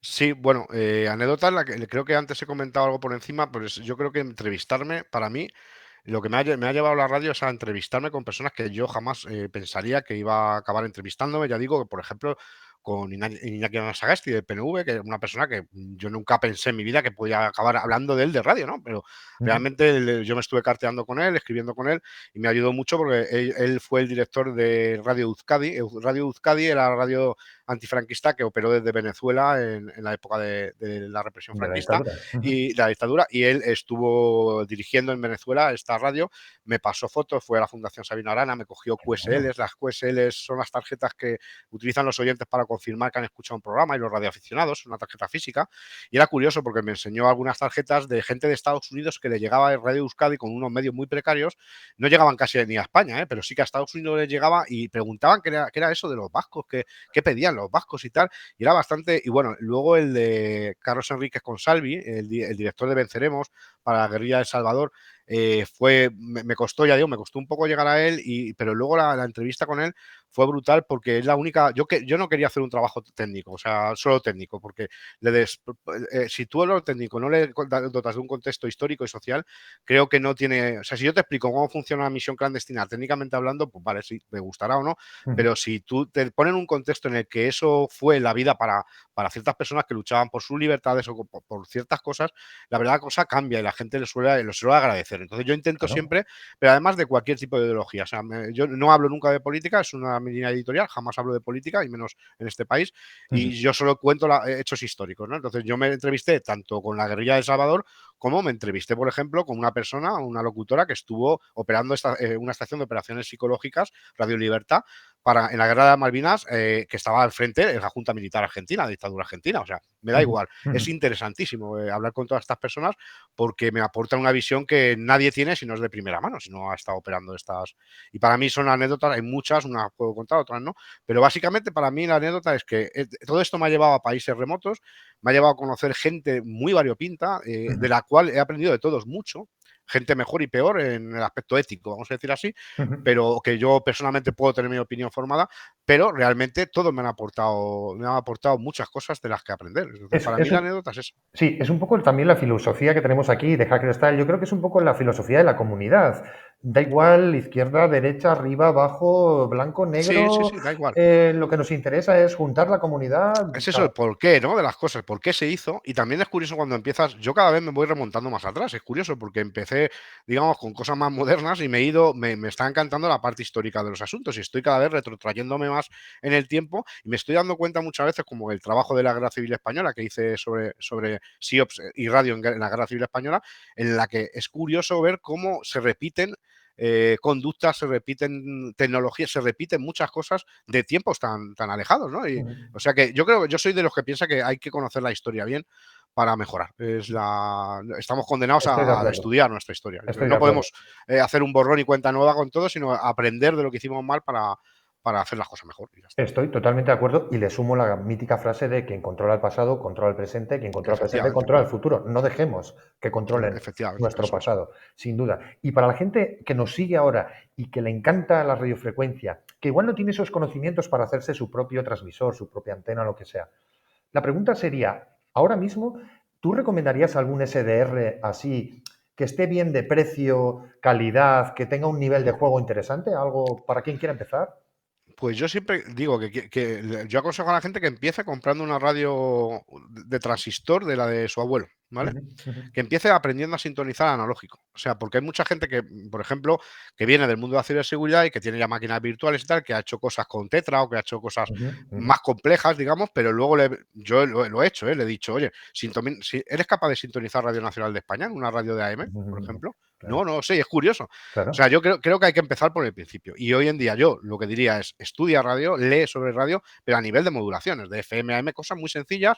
Cógete una radio por la noche, haz lo siguiente, una radio de tu abuelo, como yo digo, un transistor de AM, ni siquiera de FM, con que sea de AM vale. Y por la noche sabes que empieza en 520 kHz, se acaba en 1700 y pico kHz más o menos, pues por la noche, sobre todo en invierno, coges sobre todo en los extremos, en el extremo inferior, sobre todo entre 520 y 540, hasta que encuentres una voz en árabe. Y luego por encima hasta que encuentres voces en inglés. Bueno. Y te vas a dar cuenta que has hecho tu primer DX, has hecho la primera radio escucha, porque en onda media por la noche hay un rebote ionosférico que es muy inferior al de onda corta recorre todo el mundo, pero onda media, los receptores son mucho más asequibles, pero permite una cierta reflexión en algunas capas de la ionosfera que mucha gente que tenga esas radios en casa ni siquiera sabe que puede escuchar Argelia o que puede escuchar Marruecos, el Reino Unido, hay emisoras musicales del Reino Unido como Gold Radio que se escuchan perfectamente por la noche. Entonces, yo empezaría por eso. Y luego, ya cuando sepas que es AM, AFM, cuáles son las bandas en las que operas, si te haya leído un poco, un SDR muy completo es el SDR rtl.com, el del blog de RTL SDR, que ha subido bastante, por cierto, últimamente toda la electrónica, muchísimo, ya sabes de qué va, la Raspberry y no sé qué, pero radio con lo de la guerra de Ucrania, hubo un momento en el que los walkies chinos de 30 euros pasaban a costar 60, que no había stock. Bueno, pues un RTL SDR de USB, de esos que venden que por lo menos sea el original, ¿vale? Porque venden algunos chinos que son más baratos, pero pueden tener una experiencia, como se dice ahora, una experiencia de usuario mala. Entonces, es mejor que son 30, 40 euros y es un SDR muy competente perfectamente para ya meterte en el mundo de codificar señales digitales, satélites y ya otras cuestiones. Qué bueno, qué bueno. Antes nos has contado un poco también, voy a seguir tirando de hilos, un poco esas experiencias con esas entrevistas con gente súper curiosa. Y aquí te voy a preguntar si hay algún troleo así mítico que puedas contar a las comunicaciones de algún ejército, que yo sé que hay algo por ahí, pero ¿se puede contar? Sí, ha habido muchas. Y se pueden contar perfectamente en Ucrania, de hecho. En Ucrania, con el fallo de comunicaciones, que es muy largo. Yo, de hecho, vengo hace poco de dar una charla en Asturcón, en Oviedo, en Hcon la di, que estuve contigo. Pues esa charla relata, entre otras cosas, que los fallos de comunicaciones, el no cifrar y los fallos que vienen de corrupción, de problemas técnicos y ya digo que es que los problemas técnicos muchas veces tienen una causa que no es técnica, o sea, que es la corrupción, la falta de equipo, logística y tal. Bueno, el trabajo lo hice con Fernando Corrales, con un gran amigo, creo que Pedro Candel te habló de él. Sí, y él, lo que pasa es que no le gusta salir en muchos sitios, ese no ha dado el paso todavía, sale muy poco en las charlas y él da siempre la primera inaugural y luego me deja a mí ya con la charla solo. Y bueno, estuvimos investigando y filtrando información y, por ejemplo, con esos fallos de comunicaciones que tuvo Rusia en los primeros días, había radioaficionados, de hecho, que entraban en las comunicaciones instalaciones militares rusas y les decían más o menos que se fueran a su casa, que les iban a matar, que iban a ser abono para las plantas y que se escuchaba discutir entre ellos, insultarse, o sea, un montón de historias, poner himnos en satélites, himnos de Ucrania, propaganda rusa, prorrusa también en otros canales de radioaficionados, bueno, un dislate. Sí, O sí, sea, sí, hay sí. muchos troleos y ahí siguen, ahí sigue el tema. Pero ha pasado en Cuba con el exilio cubano, pasa la radio al final es un reflejo de lo que pasa en la sociedad. No todo está en internet, porque ahora todos miramos hacia internet, pero la radio persiste. Tiene que darse cuenta la gente que nos escucha que según la ITU, supuestamente casi la mitad de la población del mundo no se considera usuario de internet. Hay gente que lo único que tiene es una radio Así es. para escuchar noticias. Nosotros somos unos privilegiados en realidad. Ujú. Entonces, no, claro, la gente cree que es antiguo, que todo esto es antiguo. No, No, no, no, para nada. O que va. sea, está muy al día. Entonces, se siguen troleos. Bueno, lo de los satélites Boliña es un troleo completo. El tema de otros que no puedo contar también son un troleo. Y en la guerra de Ucrania ha habido troleos también a policías en algunos casos. Cosas muy serias. Hubo una persona, por ejemplo, en Estados Unidos que se metió en las comunicaciones de cierto aeropuerto y desvió tráfico aéreo y, bueno, le metieron una condena altísima porque el tío estaba perjudicado de la cabeza o algo y se puso a imitar Ghost Controller, le llamaban, el controlador fantasma, se puso a imitar a un controlador aéreo, Buah, empezó a hablar con los aviones y armó la de Dios en Estados brutal. Unidos. O sea, ese hubo otra versión en Argentina también de eso. O sea, hay muchos troleos y troleos muy jodidos, no graciosos. Hay otros que son graciosos. Sí, nosotros, yo hicimos con un grupo de música electrónica en Bergen, en Noruega, hicimos un troleo más gracioso, más performativo, y es que pusimos, mientras una gente estaba poniendo música electrónica, pusimos la radio de la policía en noruego pinchada al mismo tiempo, que nosotros no entendíamos en noruego. Y claro, la gente se miraba entre ellos como diciendo, es cierto, Sí. y en el propio concierto, digamos, en la propia sesión, se escuchó, por lo que vimos al público, por lo que nos contó quien nos había llevado, que estaban diciendo la propia policía que había una especie de concierto que no estaba pensado o ilegal en tal lugar. Y entonces la gente aplaudió y tal. Fue brutal. Sí, sí, sí, sí, sí. Fue brutal. Sí. Hicimos algo también parecido, por contarte un par de anécdotas que yo sé que, aunque tú tienes miles más, también con los satélites de los NOAA. Digamos que Sí, interferimos los NOAA de manera que se escuchaba un poco el sonido de la sí. telemetría y también la metimos ahí en directo, ¿no? Pusimos una pantalla gigante donde se veía la traza del NOAA, el NOAA 19 creo que era el que iba a Sí, el pasar. 19 es el que está operativo. Hay El que algunos que ya estaba, están desactivados y en los que mandan las fotos en APT son Era, el era NOAA. el 19. Y justo pusimos, ¿no? Como una cuenta atrás de cuándo pasaba. Y claro, digamos como era un verdadero live. O sea, la gente estaba escuchando un satélite que Sí, estaba pasando en ese momento. O sea, quiero decir que también hemos hecho troleos, digamos, sí, sí, sí. bueno, En más Ucrania ha divertidos. habido troleos muy buenos. Antes de la invasión incluso, se creó un canal de YouTube que retransmitía el SDR online de Twente, de los Países Bajos, de la Universidad de los Países Bajos, que estaba centrado en la frecuencia del channel marker, del marcador de canal del distrito occidental de la Federación Rusa. Un channel marker es un sistema que está sonando durante 30 años como una bocina y, pam, pam, pam, y entonces la gente cambió el tono. Eso atrajo mucho a los curiosos porque llevaba 30 años sin cambiar el tono más Claro, o menos claro. y la gente se reunió al lado y como eso tiene un chat, se transmitió por streaming en YouTube y en el chat de YouTube a los piratas, hubo piratas que empezaron a pintar con Spectrum Painter y tal en el Sí, SDR empezaron a pintar la cara de Putin, sí, Fukuti, no sé qué, sí. y luego ya empezaron a Parecida poner polla. música de Rick Sí, ya me Sí, acuerdo. y empezaron a poner música de Rick Astley y luego la gente en el chat decía, ponme Rick Astley, no sé qué tal, y pinchaban música. Bueno, eso fue Buenísimo, un tío. descontrol. Buenísimo. Y aquí vámonos un poco ya, buenísimo. Vámonos un poco entonces ya a algo un poco más serio. Habíamos tocado un poco el tema de los troleos. Y es si nos puedes hablar un poco de los sistemas estos de COPCOM, ¿no? COVCOM, para que la audiencia vea. Háblanos de estos sistemas encubiertos en general. Hmm. El COSCON lo que trata, esto es un trabajo que también hice con Fernando para que los tenía HCOM.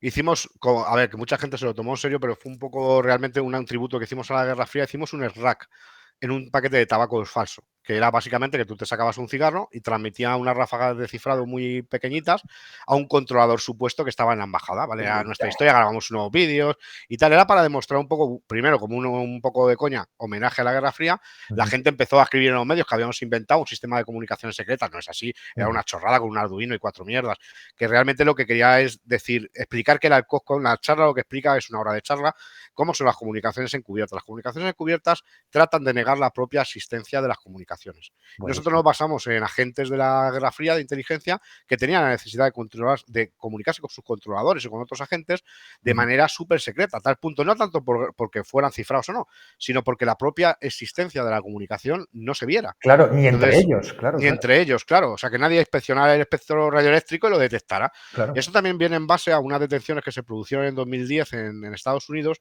de una red de durmientes, de ilegales del SVR, del Servicio Exterior de la Federación Rusa.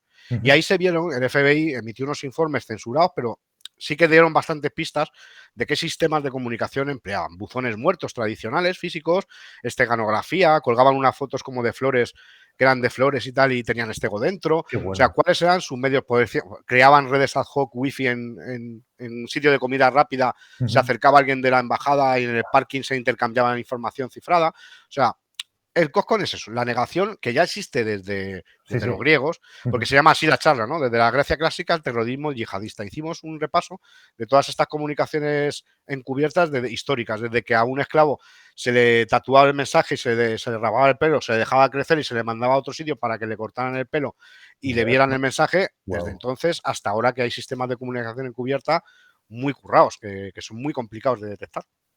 Tremendo lo de las comunicaciones encubiertas, qué bien explicado. Y también nos puedes explicar qué son las técnicas SIGINT, SIGINT, o las operaciones SIGINT, las SEA Operations. Sí.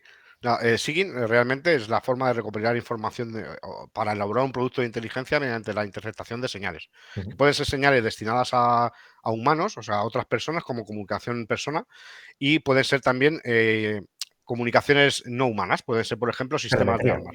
Telemetría, por ejemplo. Hablamos de COMINT para las comunicaciones humanas y de ELINT, por ejemplo, aunque hay más subclasificaciones, y de ELINT para sistemas que no son humanos, radares, sistemas de armas, etcétera. Forman parte normalmente de la doctrina de guerra electrónica de los ejércitos, es un tema militar, y dentro de esa guerra electrónica hay una parte que se dedica al SIGINT, y dentro del SIGINT tenemos el ELINT, el COMINT, y bueno, depende de la doctrina de qué ejército o de qué país, pues puede haber muchas subdivisiones, ¿no? La cuestión es analizar las señales.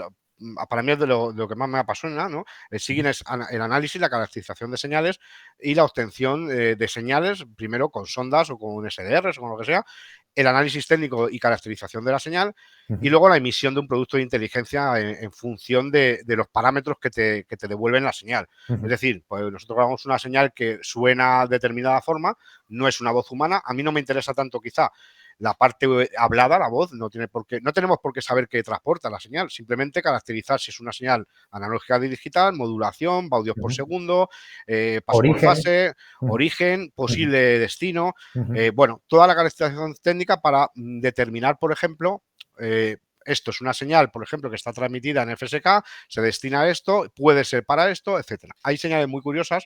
Yo tengo otro trabajo que es Matryoshka SIGINT, que habla de señales ocultas dentro de otras señales.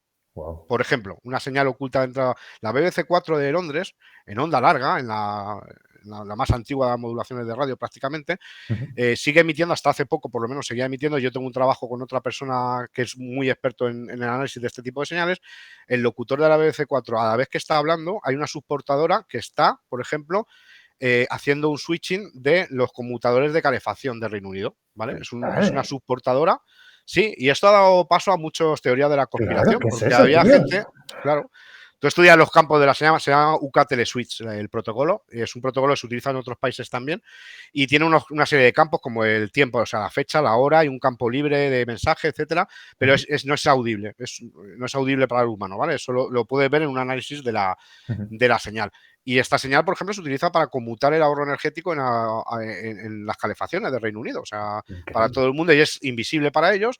Pero ¿qué ocurre? Que curiosamente en onda larga, ¿no? ¿Y por qué es esto? Hubo ya una corriente conspiranoica que decían que por la penetración en el agua, en esta longitud de onda es la más adecuada para llegar a un submarino. Y decían que era un sistema de Armagedón de aviso de cuando Londres hubiera una guerra termonuclear, si dejaban de recibir en los submarinos este timestamp de un switch. canario, hace de canario, ¿no? Sí, De la sí, mina. pues querría decir que había desaparecido el mundo, ¿no? De alguna Fascinante. manera, y se enterarían bajo el agua.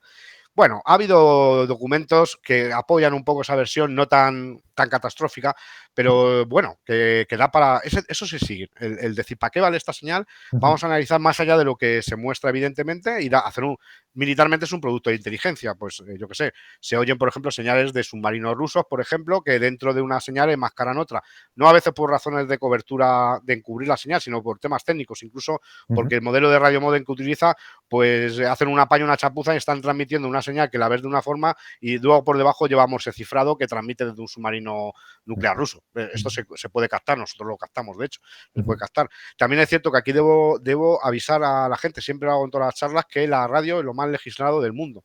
Por lo tanto, se debe intentar trabajar siempre con señales de laboratorio, señales creadas artificialmente, que se puede, hay colecciones de señales creadas artificialmente, para que no estamos infringiendo ninguna ley haciendo esto, porque realmente no se puede, y menos publicar. O sea, hay mucha gente que me dice, joder, David, y si yo estoy escuchando una señal encubierta de un submarino nuclear ruso, en mi casa, ¿quién lo va a saber? Efectivamente, nadie, si no lo publicas en YouTube, ¿sabes? Pero que hay gente que le gusta presumir de sus avances y no se pueden hacer ciertas cosas. No, por ahí no se puede ir. Recordad lo que os acaba de decir el gran David, ¿eh? Hermetismo con estas cosas. Esto es importante, ¿no? Es importante, pero no se puede hacer, porque hay gente que luego hay muchos falsos mitos. Yo escribí con un despacho de abogados, además, un artículo que se llama Desmontando los falsos mitos de la radioescucha, porque en los 80 era muy típico escuchar al que te decía, no, lo que está prohibido es divulgar, pero tú puedes escuchar. Otro te decía, no, pero se puede escuchar, pero grabar, pero no divulgar. No, no se puede escuchar ni siquiera. La Ley General de Telecomunicaciones en España lo dice muy claramente. Hay un artículo en el que dice que solo están permitida la interceptación o la escucha de emisiones destinadas al público general, que es el público general, es radiodifusión sonora, o sea, los 40 principales, radioaficionados, que es legal escucharlos porque es una hobby científico de divulgación, obviamente, y también emisoras, o sea, frecuencias no licenciadas, como los PMR estos de camping y los radioaficionados. Pero tú no puedes ponerte a escuchar en una emisora de taxis de Albacete, o sea, eso está prohibido. No hace falta que sea la policía, o sea, eso hay que tenerlo en cuenta. Y bueno, eso a mí lo que me gusta es el análisis de señales. Lo que pasa que es una comunidad muy cerrada porque como es un ámbito de naturaleza muy militar y el siguen siempre muy secreto, pues no hay... Hay un curso por ahí que da un amigo mío que es militar, que está en la reserva, pues que sí es muy bueno, un curso muy bueno, pero hay muy poca formación de alguna forma formal de inteligencia señal. Es un tema muy árido en el que si te quiere meter yo creo que hay que valorar otras opciones y hay que estudiar bastante antes porque es muy árido y te tiene que gustar mucho. No es fácil, o sea, el analizar una señal es difícil y aparte no va a haber fuegos artificiales. Es un tema bastante árido, pero que llegado a una experiencia real de esto te ofrece unas satisfacciones también muy importantes. Sin duda. Yo lo he hecho, como tú bien dices, nunca nada ilegal, pero las cosas que he escuchado, digamos, el hecho es un poco como cuando miras a las estrellas, ¿no? Conectas tu SDR o tu radio analógica y estar esperando a escuchar algo, escaneando, de repente aparece un sonido, te parece escuchar. Quiero decir también a la gente que ese simple hecho, aunque no vayas a escuchar un submarino, ya es bastante divertido, atrae un montón. Puedes estar con tu familia, con unos amigos, al aire libre y escuchar y buscar y siempre te cabe además la duda de escuchar algo fascinante. Entonces, también esa parte, digamos, más allá de buscar señales. Claro. Hay cientos de señales, o sea, hay una página web para quien le interese el tema, yo te lo digo según me van saliendo un poco las cosillas, se llama SIG y the Wiki. SIG y the Wiki tiene una colección de grabaciones previas por la comunidad. Esto lo hacen pues, gente como nosotros que nos piden grabaciones, o aportamos grabaciones desde un mando de un coche hasta un avión. Ahí están como en la biblioteca de las señales.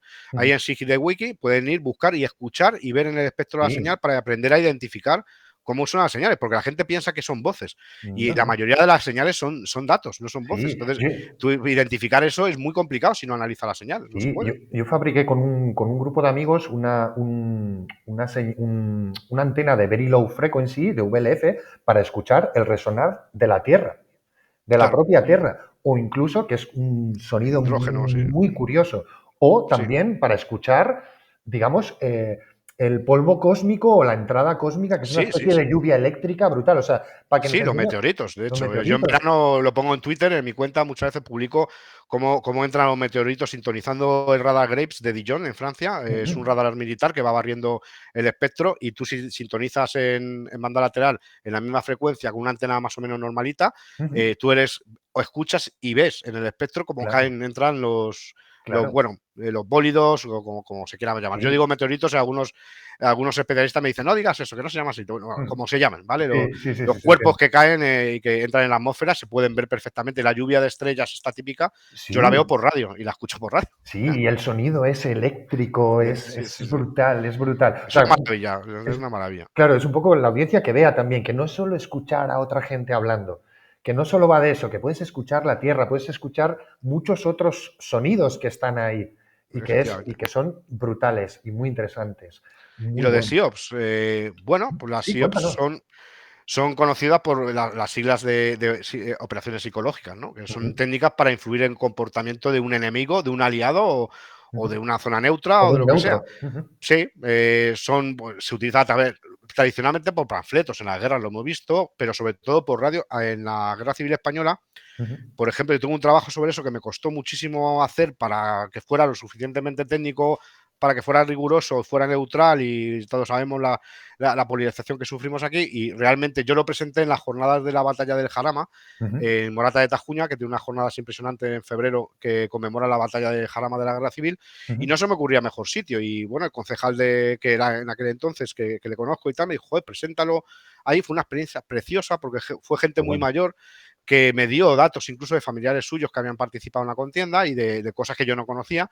Y Ujú. estuve casi un año también durante la pandemia documentándome sobre la historia de la radio clandestina en la Guerra Civil y cómo Buenísimo. se hizo SIOPS en la Guerra Civil. En la Guerra Civil española hubo operaciones de SIOPS tremendas, ¿no? Que no puedo contar aquí en poco tiempo, pero Ujú, para que os hagáis una idea, había estaciones portuguesas, por ejemplo, de radio, que ujú. durante la contienda hacían transmisiones diciendo que Franco estaba entrando como una especie de caballo blanco en Madrid y que Guau, estaba conquistando Madrid, por ejemplo, guau. cosa que era Sí, claro, incierta, ¿no? claro. Era totalmente mentira, pero imaginaos en aquella época a Escuchando la gente radio, claro. reunida en un café que sacaba un altavoz, porque no había tantos receptores como obviamente como ahora, y Ujú, se juntaban, se remolieban en la radio, que era su internet, digamos, y claro, que escuchara las voces de alguien que les decía esto, se lo creían de claro, alguna claro. manera, Sí, ¿no? sí, sí, sí, sí. Y estaba muy regulado, de hecho había de leyes contra el derrotismo, porque había muchas emisoras clandestinas que hacían propaganda blanca y negra. Qué Hay bueno. dos tipos de propaganda.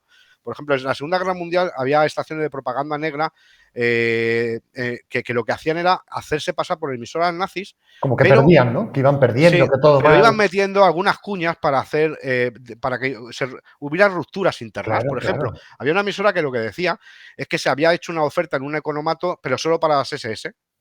Y entonces Claro, para el resto crear de ahí. militares decían, claro, ellos tenían un discurso totalmente nazi, pero no eran nazis, pero Claro, lo tenían para que entrara sí, sí. despacito. Qué Entonces, cuando la gente bueno. ya se acostumbraba, pues escuchaba este tipo de transmisiones y soltaban alguna perla, ¿no? Decían, pues se va a hacer pues vamos a dar 2 días de permiso a los de las SS solo porque por el mérito de guerra y tal. Los otros que no eran Claro, de las para SS crear decían, qué cabrones, división. Claro, claro, claro. ¿nosotros qué? Y, tal. Y sembraban la discordia entre... Eso es propaganda Buenísimo. negra, cuando nos hacen Mm, creer que es de nuestro bando, entre comillas, y están ujú, operando para varios bando contrario. Luego la propaganda blanca, directamente. En Malvinas hubo un caso, que yo siempre cuento, que me entrevisté precisamente con la persona de Argentina. ujú, En la guerra de Malvinas, ya más recientemente, en los 80, hubo unas estaciones de SIOPS, una era Radio Liberty, Radio Libertad, Libertian. Esta Libertian, la locutora hoy es una periodista muy reputada en Argentina, al nivel de que aquí en España como María Teresa Campos, que ya ujú, falleció. O sea, ujú, es súper conocida en Argentina, pero cuando era muy jovencilla, ujú, la reclutó la Junta Militar Argentina porque era la única mujer que tiene una voz, además preciosa, de una voz ujú, que en YouTube hay grabaciones, es flipante, pero era ujú, la única persona que hablaba inglés de forma nativa, sin mm. ningún acento, porque había estudiado en un colegio inglés. Entonces, además de la voz que tenía, la pusieron a operar una estación psicológica cuyo guión hacía los servicios de inteligencia de la dictadura argentina, y Ujú. lo que decía más o menos con esa voz tan melosa y tal, le iba diciendo a los soldados que hacían tan lejos de su casa, que si no se acordaban de su novia, y leían cartas de sus supuestas novias Claro. diciendo, hola John, estás Ya te he muy lejos, dejado, te ¿no? echamos de menos. Claro, claro, ya estoy con otro y tal. Y los tíos, bueno, entonces, Brutal, ¿qué tío. pasa? Margaret Thatcher, después de toda esta cosa, ¿no? Margaret Thatcher se mosqueó bastante, como es obvio, y dijo, pues vamos a hacer nosotros otra. Entonces hicieron una que se llama Atlántico Sur. Toma Atlántico ya. Sur está en la isla Asunción, los transmisores de la BBC siguen en isla Asunción, que está a medio camino entre América y África, más o menos, para que todo el mundo lo entienda. Son Ujú, tremendos, unos transmisores tremendos, pero la BBC es tan neutral que ujú, cuando Thatcher dijo, oye, tenéis que hacer este papel como lo están haciendo los argentinos, los locutores de BBC y los técnicos dijeron que no trabajaban para ujú, propaganda, que no iban a hacer eso porque ellos tenían una ujú, reputación ujú. intachable y que no iban a trabajar en eso. Y Thatcher tuvo que echarlos de allí y meter al ejército a operar el transmisor de la Guau, BBC guau. con un resultado desastroso, porque eran militares, o sea, Claro, no tenían mucho tacto y encima cogieron gente que hablaba fatal el español y era, que se les notaba, ¿no? era una risa, o sea, era un acento. Hay grabaciones también de Radio Atlántico Sur que las podéis buscar en YouTube. Liberty Ann en Argentina, Malvinas, y Atlántico Sur fue una confrontación terrible. No sé qué efectos tuvo en la guerra real a nivel psicológico, pero es Ujú. un ejemplo, yo creo que es el mejor ejemplo de Sin duda. bien por parte de Liberty, porque la locutora lo hacía perfectamente y era súper creíble. Ahora no sé cuántos receptores de onda corta tendrían los soldados Ujú. británicos, no lo sé, pero la parte de Atlántico Sur es para escucharlo porque era de lo contrario, o sea, es que tenía un acento horrible, se inventaban cosas, o sea, los argentinos sabían perfectamente que eran unos impostores totales, o Sí, sea, sí. no sabían de nada. Y la potencia de estas operaciones, ¿eh? Porque no tienes que llegar con balas y con misiles para causar Claro. bajas. O sea, es increíble. O sea, creo que o sea, es de las primeras, digamos, se suele decir que en la guerra lo primero que se ataca son las comunicaciones del enemigo. Sí, sí, Sin así es. duda, sin duda. Sí, Y esto es el ejemplo. Las atacas no solo para cortársela, que tenemos la idea de cortarla, no, no. Es no, manipular, es manipular el tergiversar. canal. Sí, Claro, es claro. apropiarte de canal. Es De hecho, la apropiarte. guerra electrónica, como Ujú, doctrina general mundial, lo que dice es la utilización por parte de las fuerzas, por las fuerzas militares del espacio radioeléctrico y el impedimento, la intoxicación del espacio claro, radioeléctrico del enemigo, del adversario. Es así. No, claro. no solo disrupción, Ujú. sino, bueno, en Ucrania está pasando. Se han emitido contenido falso de televisión, se ha dicho que se han tomado ciertas poblaciones ucranianas que no se habían Que no se tomado habían tomado. para que la gente tenga miedo. En la guerra de Libia, por ejemplo, que es más cercana, Ujú. cuando Gaddafi y tal, pues se hacía la OTAN, los aliados empezaron a mandar hay grabaciones en YouTube también de cómo en inglés y en árabe les decían, bueno, esta noche vais a caer todos, Sí, mejor que os entreguéis, dejar las armas, no sé qué. O sea, la radio sigue utilizando por parte claro. de todos estos Claro, conflictos. porque al final, o sea, es casi más importante que no sepas si quien te habla Claro, es el tuyo o no, si te dice la verdad o no, que quites las comunicaciones, porque si tú llameas todo y quitas las comunicaciones, pues buscas sí, sí, otra sí. alternativa. Pero si no sabes que quien te habla, de dónde es o qué te dice, guau, Sí, brutal. sí, aquí hubo en Madrid, directamente en Pozuelo del Rey, hubo Ujú. una emisora que estaba destinada a hacer propaganda negra contra los nazis, por ejemplo. Qué O bueno. sea, hay muchas emisiones de este tipo. Antes os he dicho Voces en la Sombra, el libro de Luis Zaragoza que os decía, donde hay parte de estas emisiones clandestinas, hay otras que no cuenta, que son más modernas y que son menos históricas, pero que también muy importante en Ucrania. A lo Ujú. largo de la Guerra Fría es increíble la cantidad de propaganda negra y de operaciones psicológicas que se han hecho. Brutal, brutal. Y hablando un poco de estaciones clandestinas y de señales extrañas, aquí te voy a preguntar algo que he sentido yo a nivel personal, curiosidad, y que estaba deseando juntarme contigo, David, para poder preguntártelo. Tú, no sé, ¿cómo funcionan o qué sabes de las estaciones de números? Porque yo las he escuchado. ¿Eso para qué sirve? ¿Qué es eso? Sí, pues a ver, yo llevo muchos años, como puedes entender, estudiando este fenómeno, también tengo charlas sobre el tema, hemos investigado muchos años, yo la primera vez que la escuché me acojoné realmente porque era muy pequeño y claro, escuchar esos números con esas voces era Claro. algo extraterrestre, ¿no? O, Marciano, que no o sabía el de qué sonido venía. Elisa, la canción esta de Sí, Elisa, sí. míticas, míticas, sí. Sí, básicamente, por resumir mucho, para que todo el mundo lo entienda, son las estaciones de número, normalmente las opera un servicio de inteligencia. Ujú. Existen, que se sepa, desde la Segunda Guerra Mundial seguro y desde antes, seguramente. Y a Algunos día de dicen que hoy, desde la primera, a día ujú, de hoy siguen sin perfectamente, duda. Ujú. menos que antes, Yo viví la caída del muro de Berlín en radio también y fue una explosión de emisiones. Daros cuenta que en aquella época era desmantelar las células, salir corriendo de allí porque se acabó la Unión Soviética, se acabó el muro de Berlín en su día. Pues todas estos grandes eventos de la historia han pasado por ahí. Y no es ni más ni menos que emisiones operadas normalmente por los servicios de inteligencia, pero también hay algunos que son diplomáticos. Y también sospechamos, yo sospechaba en algún momento, esto ya es una hipótesis loca mía, que también por crimen organizado puede haber Ahora te digo yo puede haber una. algún vínculo también. Entonces lo que hacen es básicamente es transmitir números, letras o datos, no solo son voces. Primero empiezan con una canción o con un elemento que identifica al agente. Normalmente esto se dirige a un agente encubierto en zona hostil, vamos, un agente Un cubano en espía, Estados un Unidos, ¿vale? espía, Un espías. espía que está encubierto, un ilegal o un agente declarado, que está recibiendo información en OTP, en One Day Path, cifrado de Bernam, que es matemáticamente irrompible, supuestamente, y a través de estas emisiones le dan instrucciones a cierta hora convenida, en cierta frecuencia, y normalmente la musiquilla que suena suele ser para ayudar a sintonizar en condiciones precarias al operador en un sótano o en algún sitio, de forma discreta para ayudarle a ajustar la sintonía. Ahora ya se ven menos porque de hecho hay muchas emisiones. Por ejemplo, ahora mismo hay emisiones que se relacionan con el SVR ruso, con la inteligencia rusa y tal, que son digitales, o diplomáticas, que son digitales. Tú lo que escucharon señala, los servicios de inteligencia cubana, la Dirección de Inteligencia Cubana, opera transmisiones digitales, mandan mensajes de texto, o sea, TXT, para que todo el mundo lo entienda, por sonido, y están cifrados a su vez, con un cifrado propietario del sistema de la Dirección de Inteligencia Cubana. Pues las emisiones de números tan misteriosas realmente las operan servicios de inteligencia, hay muchas pruebas de ello.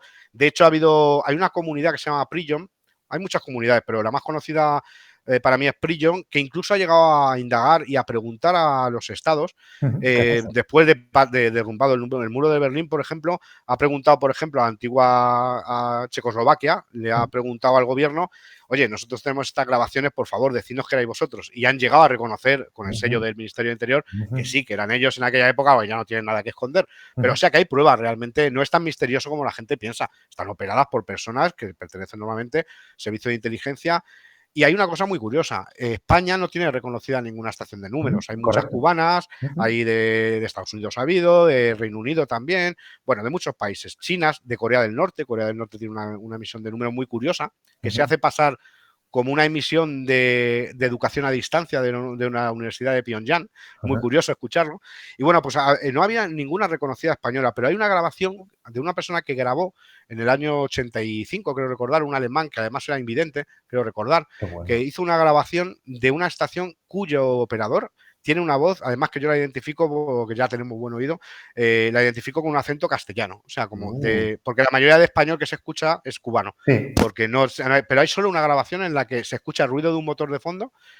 Yo he analizado muchas horas esa grabación y se escucha como si estuviera en un camión militar, pues, probablemente, por el tipo por cómo la asertividad de la voz parece militar, y dice unos números y además tiene una curiosidad, y es que normalmente las estaciones de números dicen los números 1, 2, 3, y él dice 27, 28, 33, dice decenas, una cosa curiosa, hay muchas curiosidades, está para hablar años. Hay una comunidad que se llama Prion, que hoy en día tiene además una programación, como en la televisión, de cuando emiten las estaciones de números, y había una comunidad underground hace muchos años que se fundó en el año 93 que se llama Enigma, que era un fanzine escrito ahí de casero, y luego en el año 2000 pasó a llamarse Enigma 2000. Es una asociación de escuchas bastante lista además, porque la gente que está metido en esto no suele decirlo, en la que han creado una propia nomenclatura hay tantas estaciones de números que han llegado a hacer una clasificación. Por ejemplo, la letra por la que empieza la estación, si es HM, por ejemplo, es híbrida, tiene voz y datos. La cubana se llama HM01, pero tiene luego un alias, atención, atención, por ejemplo, en Cuba, o la voz del hombre ruso, no sé qué. Hay como un alias con el que tú identificas la característica principal, pero luego hay una nomenclatura técnica de recopilación en la que dice esta es la HM01 que transmite en este protocolo y tal. O sea, está muy estudiado, está clasificado, y hay varias comunidades ahora mismo que se dedican al análisis técnico y serio de estas transmisiones. Y las han pasado por un espectrógrafo, y no es que introduzcan un mensaje dentro, sino es codificación en el propio habla, ¿no? Claro, no. Sí, es libreta de un solo uso, se supone que es un agente. A ver, esto es seguro, no. Hubo una operación que se llama Venona, que que reveló que, por ejemplo, hubo fallos importantes de seguridad operacional, sobre todo en el bloque soviético, porque reutilizaban claves. El problema que tiene la gestión de claves de un solo uso es que tú a la gente le tienes que dotar de un medio físico donde Y si tenga la está clave. lejos, claro. Es un problema, tienes que hacer un Claro. intercambio. Segundo, él tiene que destruir la libreta una vez descifrado inmediatamente. Y se han dado casos históricos, como el caso de Ana Belén Montes, que era una alta directiva de la DIA. La DIA es, todo el mundo conoce Estados Unidos, la CIA. La DIA es la inteligencia militar estadounidense, que es un conglomerado enorme, o sea, es menos conocido que la CIA, pero es brutal. Y esta persona llevaba contrainteligencia cubana y trabajaba para Fidel Castro. Se enteraron a cabo de los años y esta persona le mandaba mensajes a través de la estación Atención, Atención, que era una estación cubana que sigue operando con otro nombre a día de hoy, y tuvo un error, y es que el director de inteligencia cubano le proveyó de un portátil, le dijo que comprara un portátil y le modificó el portátil en un viaje instalándole un software de descifrado donde le descifraba los mensajes para hacerlo más cómodo, en lugar de con una libreta a mano. Craso error, porque precisamente la seguridad de estos sistemas reside en que no utilizas nada que sea electrónico. Digital, claro. Claro, entonces, ¿qué pasó? Que cuando el FBI ya, bueno, hubo una denuncia interna de la DIA, una investigación de años interna, vieron que era un topo y cuando el FBI recuperó los efectos está desclasificado en el FBI, recuperó el portátil y vieron todas las plantillas que había descifrado. Errores muy extraños, porque resulta que el programa que descifraba tenía un sistema de borrado a bajo nivel, ceroizaba el disco duro luego, pero no funcionaba bien. Claro, entonces ella creía que lo estaba borrando y lo estaba mandando a la papelera, por decirlo de alguna forma, ¿no? Y al final hicieron una forense mínima y la detuvieron. Ha salido de la cárcel hace poco, se ha tirado como 20 años en la cárcel. Curiosamente nunca la intercambiaron por ningún espía de Estados Unidos, no hubo intercambio. El gobierno de Castro nunca la demandó y cumplió prisión hasta en Texas, en una prisión de alta seguridad, hasta hace muy poquito tiempo. Ha salido. Sus abuelos eran asturianos, por cierto. Tenía una rama. Bueno, me podía enrollar, yo es que doy muchas chapas, me podía enrollar a hablar mucho de esto, ¿no? Pero las estaciones de números siguen vigentes, hoy en día hay menos que en la época dorada fue la Guerra Fría, ahora hay menos, pero se siguen, por supuesto que se siguen utilizando. Bueno, y estamos hablando un poco de todas estas, no sé, de todas estas intervenciones en las comunicaciones, y yo quería enseñarle algo a nuestra audiencia, que es esto de aquí, y era un poco para que expliques, que seguro que sabes lo que es, para qué sirve y por qué funciona. Sí, bueno, pues es una pequeña jaula de Faraday y sí funciona. Bueno, depende de la que compres, ¿eh? O sea, yo he comprado una en un sitio muy conocido en internet, he comprado varias ya y funciona muy bien, la verdad. Están recubiertas de una aleación que lo que hace es hacer una jaula de Faraday Muy y ligera. que no entre las ondas. Sí, y normalmente funcionan bastante bien. Y el propósito, por ejemplo, yo he utilizado alguna vez, aparte puedes meter los móviles, puedes, si no te fías o lo que sea, Es la idea. pero por ejemplo, las llaves de los coches, sobre todo cuando tenemos estos coches que te abren por proximidad, ¿vale? O moto, lo que sea. Si tú duermes, digamos, muy cerca del coche, pues alguien puede amplificar la señal y abrir el coche interrogando a tu llave. Entonces, bueno, pues para dejar aquí las llaves o para meter un pequeño móvil o cualquier otra cosa, pues puede ser interesante para eso. Ya digo que sin Y son paranoias, baratas. pero Se lo... cuestan muy poco dinero. Muy poco. Bueno, de hecho hay carteras para el tema de RFID y tal, hay carteras para que no te lean las tarjetas, hay carteras de marcas muy conocidas que ya llevan esta pequeña Faraday para que no te lean con un datáfono la tarjeta, por ejemplo. Yo se lo Es bastante recomiendo habitual. a la gente, los Sí. activistas, las activistas que quieren hablar de cosas importantes, interesantes. Si queréis hablar de lo que sea, de política, de vuestras ideas, meted los móviles aquí. No cuesta absolutamente nada y funciona y es barato Sí. y asequible. Volvamos un poco a nuestras cosas. Ahora te voy a preguntar por otro de esos grandes proyectos que tú conoces muy bien, que es el proyecto Harpoon o Harpoon. ¿Qué es esto? Bueno, esto también fue un trabajo en el que me ayudó Fernando en este caso. Todas las cosas así oscuras, está Fernando ahí echando un cable, el hombre. Pues el Harpón fue un proyecto de Telefunken, que fue una estación de campo de radio espía totalmente automatizada que se desarrolló en los 80, en el 85 aproximadamente, por AEG Telefunken, una división de UN, de Alemania, de Telefunken, y estaba creada como una especie de estación paneuropea de comunicación entre redes stay behind. Hay que explicar qué es una red. Una red stay behind es una red creada para que cuando en la Guerra Fría se pensaba que la Unión Soviética en algún momento iba a ir a por Europa, ¿vale? Ujú, ujú. No iban muy desencaminados por lo que vemos, ¿no? Pero Ujú. entonces habían creado una red Stay Behind, es una red ultra secreta o muy secreta en la que hay gente entrenada, pero gente normal, ¿vale? Se Ujú. tenía que cumplir unas condiciones, por ejemplo, lo normal es que no fueran militares, que no Ujú. fueran de Me inteligencia, llama la atención. que era normal, que no había, pero que estaban de forma patriótica, ¿no? Ellos querían servir a su país y lo servían adiestrándose continuamente en el uso de militar de la resistencia. Es decir, para que cuando fueran invadidos, ellos iniciaran la quinta columna desde Ujú, dentro, ujú, la ujú. conocida resistencia, porque ya tenían la experiencia de la Segunda Guerra Mundial con las OSS y tal, les habían dado mucha información y dijeron, vamos a hacer esto de forma oficial. Ujú. Vamos a hacer un cuerpo de... Y bueno, lo articularon a través, parece ser, de la OTAN en unas redes llamadas Stay Behind. Entonces, hubo en varios países europeos, hubo redes Stay Behind que estaban controladas normalmente por el ejército y los servicios de inteligencia de cada país con Ujú. cierta autonomía. La Ujú. red Stay Behind más conocida, por desgracia, fue Gladio, que es la rama italiana. Ya te Hubo digo. muchos tipos de Stay Behind, no todas fueron malas. Hubo Stay También. Behind en muchos países que eran de defensa de su país, Ujú. militar y Sí, punto. seguridad nacional. Pero, Ujú.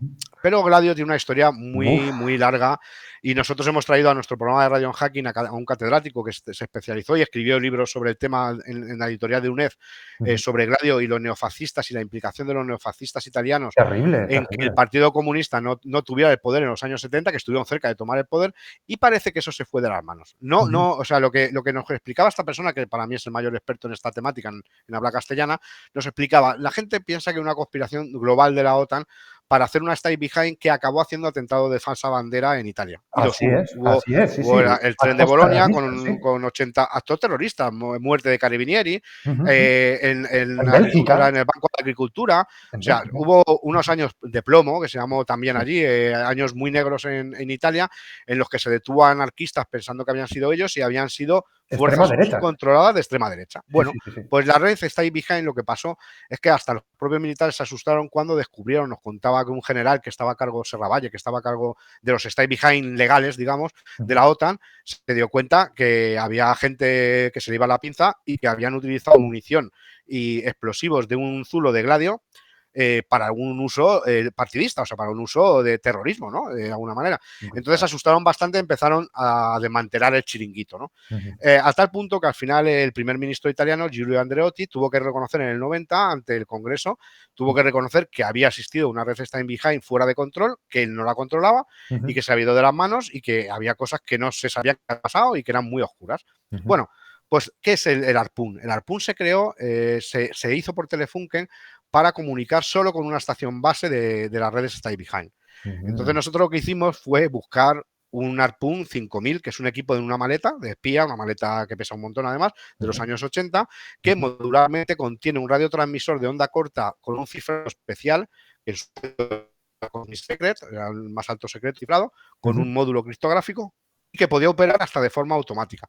Tú le podías dejar el mensaje con el teclado, el teclado de cifrado, alejarte en caso de peligro, Ujú. extender una antena de dipolo en una azotea o en un campo y mandar mensajes a tu nodriza, que sería otra estación que se llamaba de otra forma. No era un Vale. FS5000 de Telefunken, era otro que estaba embarcado en algún sitio y pertenecía a la OTAN. Ujú. Entonces, de forma automática se comunicaban órdenes entre ambas máquinas de forma ultra secreta, con un cifrado que a día de hoy, por ejemplo, sigue siendo reservado. Entonces, ¿qué hicimos? Nuestro proyecto, queríamos hacernos con uno primero, Ujú. Ujú. con una de estos maletines. Se vendieron mucho, o sea, eran carísimos, eran unos equipos muy difíciles de encontrar. La aventura en este caso fue encontrar el puñetero equipo y comprarlo. Fue una odisea ¿En que la dark web te puedes igual por imaginar. ahí? No, no, no, fue más Tirando de sencillo contactos? Tirando tirando de de contacto, comunidad. pero el problema es que el problema es que yo no me fiaba del tío que lo Claro, vendía, bueno, pues cómo estaba el equipo y claro. tal, y la verdad que salió bastante bien al final. Tenía algunos defectos, pero Fernando y yo conseguimos restaurar el sistema completo, que el sistema completo se conoce como SY5000. Y Ujú. entonces lo llegamos a HCon, ahí estrenamos en Ujú. HCon, Ujú. estrenamos el maletín. No se puede transmitir cifrado. Nosotros con la licencia de radioaficionado no podemos transmitir en cifrado. Está prohibido cifrar las comunicaciones porque Ujú. nuestro hobby es científico divulgación y no tiene sentido cifrar. O sea, la ley te dice que no puedes cifrar, ni hablar en argot que no se entienda, sino utilizar tu indicativo legal y no ocultar nunca la intención de la comunicación para divulgar técnicamente, ¿no? Entonces lo que hicimos fue utilizar solo el módulo receptor, pero es una maravilla de la tecnología, porque es una radio modular que puede, incluso en caso de emergencia, rescatarse solo el receptor, pero que se puede, como un puzzle, se puede armar dentro de un maletín y queda totalmente, queda como una especie de superficie, está fabricada de un material, o sea, os podéis imaginar, o sea, hoy en día la ves y está nueva por fuera, está alucinante la resistencia, porque esto estaba almacenado en unos zulos, supuestamente, que tenían que ser utilizados, salvo en caso de entrenamiento, en un momento real que no se sabía cuándo era. Entonces se vendieron muchas de ellas a un precio que sería pues, más o menos como el de un Ferrari ahora. O sea, costaban carísimas, se vendieron unas unidades y unas acabaron en el mercado surplus, se llama. Mercado surplus es cuando la CIA y tal dijo, bueno, esto ya no nos sirve de nada y tal, nos sobra, vamos a venderlo legalmente, ¿no? Y hubo unidades que salieron legales, otras que salieron de tapadillo. Bueno, pues sí que hay unidades a un precio determinado muy caro y que, bueno, nosotros lo que hicimos fue restaurar, investigar. Gracias a Cryptomuseum, la página que os decía antes, Paul y otra gente de Cryptomuseum ya tenían ellos una máquina. Yo nunca tuve una máquina en las manos, entonces yo les pedí ayuda porque es una máquina muy precisa, como podéis imaginar, y cualquier cosa que tocáramos en voltaje o tal la podía joder. Y lo último que querías que fuera un pisapapeles, después de lo que nos había costado traerla. Y bueno, Fernando restauró la celda, le puso celdas de batería nueva, conectores, fabricamos los conectores que faltaban en 3D. O sea, hicimos una estación, tenemos la charla que se llama el Proyecto Harpoon, en YouTube la podéis ver y enseñamos este sistema con el contexto que decía antes, enseñando a la gente que era una Stay Behind y cómo ese equipo funcionaba como una maravilla de la técnica. Era prácticamente de ciencia ficción que tú en ese año, de forma con ese cifrado tan seguro, pudieras extender un maletín y comunicarte a 6.000 kilómetros con tu nodriza de la OTAN, ¿no sabes? O sea, eso es el proyecto Harpoon, así se le llamó y hay información sobre esto, sí. Y es cierto que lo conocimos un poco por Gladio, ¿no? Por todo aquello y tal. Sí. O sea, porque se tuvo que destapar, ¿no? Porque si no, tal vez seguiría. Sí, es que ya se le fue de las manos, o sea... yo nunca he sabido hasta qué punto hoy sería interesante a nivel de defensa tener un Gladio, ¿no? Porque hoy... Porque se decía mucho que España tenía un Gladio, pero se interrogó en el Congreso y creo que recordar que fue Izquierda Unida, un diputado de Izquierda Unida en la época de los 90, preguntó sobre esto en el Congreso y le dieron evasivas y tal, obviamente, que no sabían nada. Hubo gente de la red Gladio, porque yo estuve años investigando esto, que hubo un belga que dijo que vino a Maspalomas a entrenarse a un centro secreto que había, que no es muy creíble porque en esa época Maspalomas es un sitio súper turístico y no, tenía una base en Cerdeña, sí que se sabía que había una base en Cerdeña de Gladio y hubo gente que entrenó allí, pero bueno, había muchos rumores. Aquí en España no hubo Gladio porque realmente Gladio existió en una época en la que no hacía falta Gladio, estábamos muy lejos de la Unión Soviética y en la época de Franco Gladio era toda España, o sea, no tenía mucho sentido hacer una Gladio, ¿no? Pero sí, por ejemplo, en Yugoslavia, la parte de la Yugoslavia de Tito y en Italia y en estos sitios, pues sí que hubo... es donde empezó, después de la Segunda Guerra Mundial, empezó todo este movimiento de Stay Behind, de resistencia, muy complejo para estudiarlo, porque había muchos tipos de Stay Behind, no todas se llamaron Gladio, se llamaban de otra forma, y había hasta redes Stay Behind que eran tan enemigas que hubo hasta masacres entre ellos, que se llegaron a luchar entre ellos.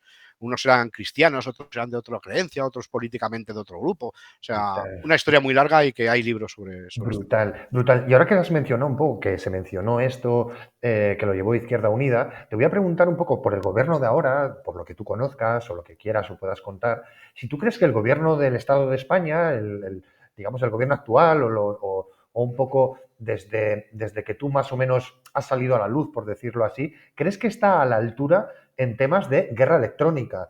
De este sentido, guerra electrónica ya sabes que se usa en los cazas, se usa en la marina, también lo usa la policía, al nivel que tú puedas o quieras contar. Bueno, a ver, esto es como siempre, y esto pasa en ciberseguridad, igual te lo habrán contado invitados, creo que Pedro Candel o cualquiera te lo puede decir. Pasa lo mismo que en ciberseguridad, tenemos gente muy buena, o sea, yo he conocido analistas de señales militares que de verdad, o sea, es sorprendente. O sea, Sí. por muchos años que tú lleves en esto, es sorprendente la habilidad, la Ujú. técnica que han desarrollado precisamente por no tener muchas veces recursos. Ujú, En España lo ujú, que pasa es que ujú, ujú. a estos cuerpos hay que dotarla de recursos. Tenemos gente muy buena porque han luchado en la Guerra Fría, por ejemplo, con señales, con medios técnicos muy precarios, las cosas como Ujú, son. Entonces, ¿qué pasa? Que han desarrollado un intelecto superior, o sea, han ujú. desarrollado una técnica superior. Tenemos gente Inventivas. Ujú, muy bien formada, que son capaces de hacer cosas increíbles con muy pocos recursos, pero que, bueno, a lo mejor también porque hemos salido de un país en el que, por suerte, no hemos tenido muchos encontronazos a nivel bélico ujú, desde hace muchos años, desde la Guerra Civil Española, lógicamente, pues no nos ha hecho tanta falta, ¿no? Entonces, ujú, yo creo que no se dota de los recursos, pero profesionalmente hablando, tenemos gente, sobre todo en la Armada, yo conozco gente de Armada, de Ejército de Tierra, ujú, gente muy formada, muy preparada y gente que de verdad sabe mucho de lo que hace, ujú. mucho más de lo que la gente pueda pensar por fuera. Es lo que les falta. Yo lo que animo a los gobiernos de uno y de otro color es que a estas personas les doten de recursos adecuados y de capacidades para hacer su trabajo, que puedan competir por lo menos con países del entorno, ¿vale? Sí, sí. Básicamente es eso. Es un poco lo que has dicho, un poco en la parte de la ciberseguridad, un poco del tema de más los computadores, las redes y todo eso. Sí, Yo también lo pienso. Creo que tenemos una comunidad con unos científicos, unas brutal. científicas, con unos expertos brutales, pero brutales. Y Sí, un sí, sí, poco, totalmente. o sea, yo, digamos, estoy súper orgulloso de la comunidad, un poco de la escena en el Sí, sí. hacking, No, porque y la es apertura que ha habido claro, también. O claro, sea, sí, la sí. apertura, yo sí hace unos años, en mi época, por ejemplo, me dicen que voy a estar colaborando en policía en un proyecto, por ejemplo, para mostrar comunicaciones policiales o cosas Ujú, así, no me lo creería. Y ujú, esto ocurre hoy en día. Y esto es una apertura importante, es una apertura que es ujú. sana para todos. Hemos Total. pasado de unos tiempos oscuros que pasaron hace muchos años a que, bueno, las cosas ya no son por suerte como eran y hay un aperturismo y hay una Sí, cuestión que hay que aprovechar ese está el tipo de. conocimiento un poco puesto por Hay delante. que organizarlo. Siempre, es verdad que siempre, y tú lo sabes perfectamente, que siempre queda, vamos a decir así, garbanzos negros en todos lados, ¿no? Así es. Pero es verdad que tenemos que intentar ser una sociedad madura, Ujú. colaborar, que el conocimiento, la comunidad colabore realmente de forma libre, por supuesto, pero también, bueno, que Equilibrio. dotemos, Sí, que haya sí, un equilibrada, por equilibrio. igual, al igual.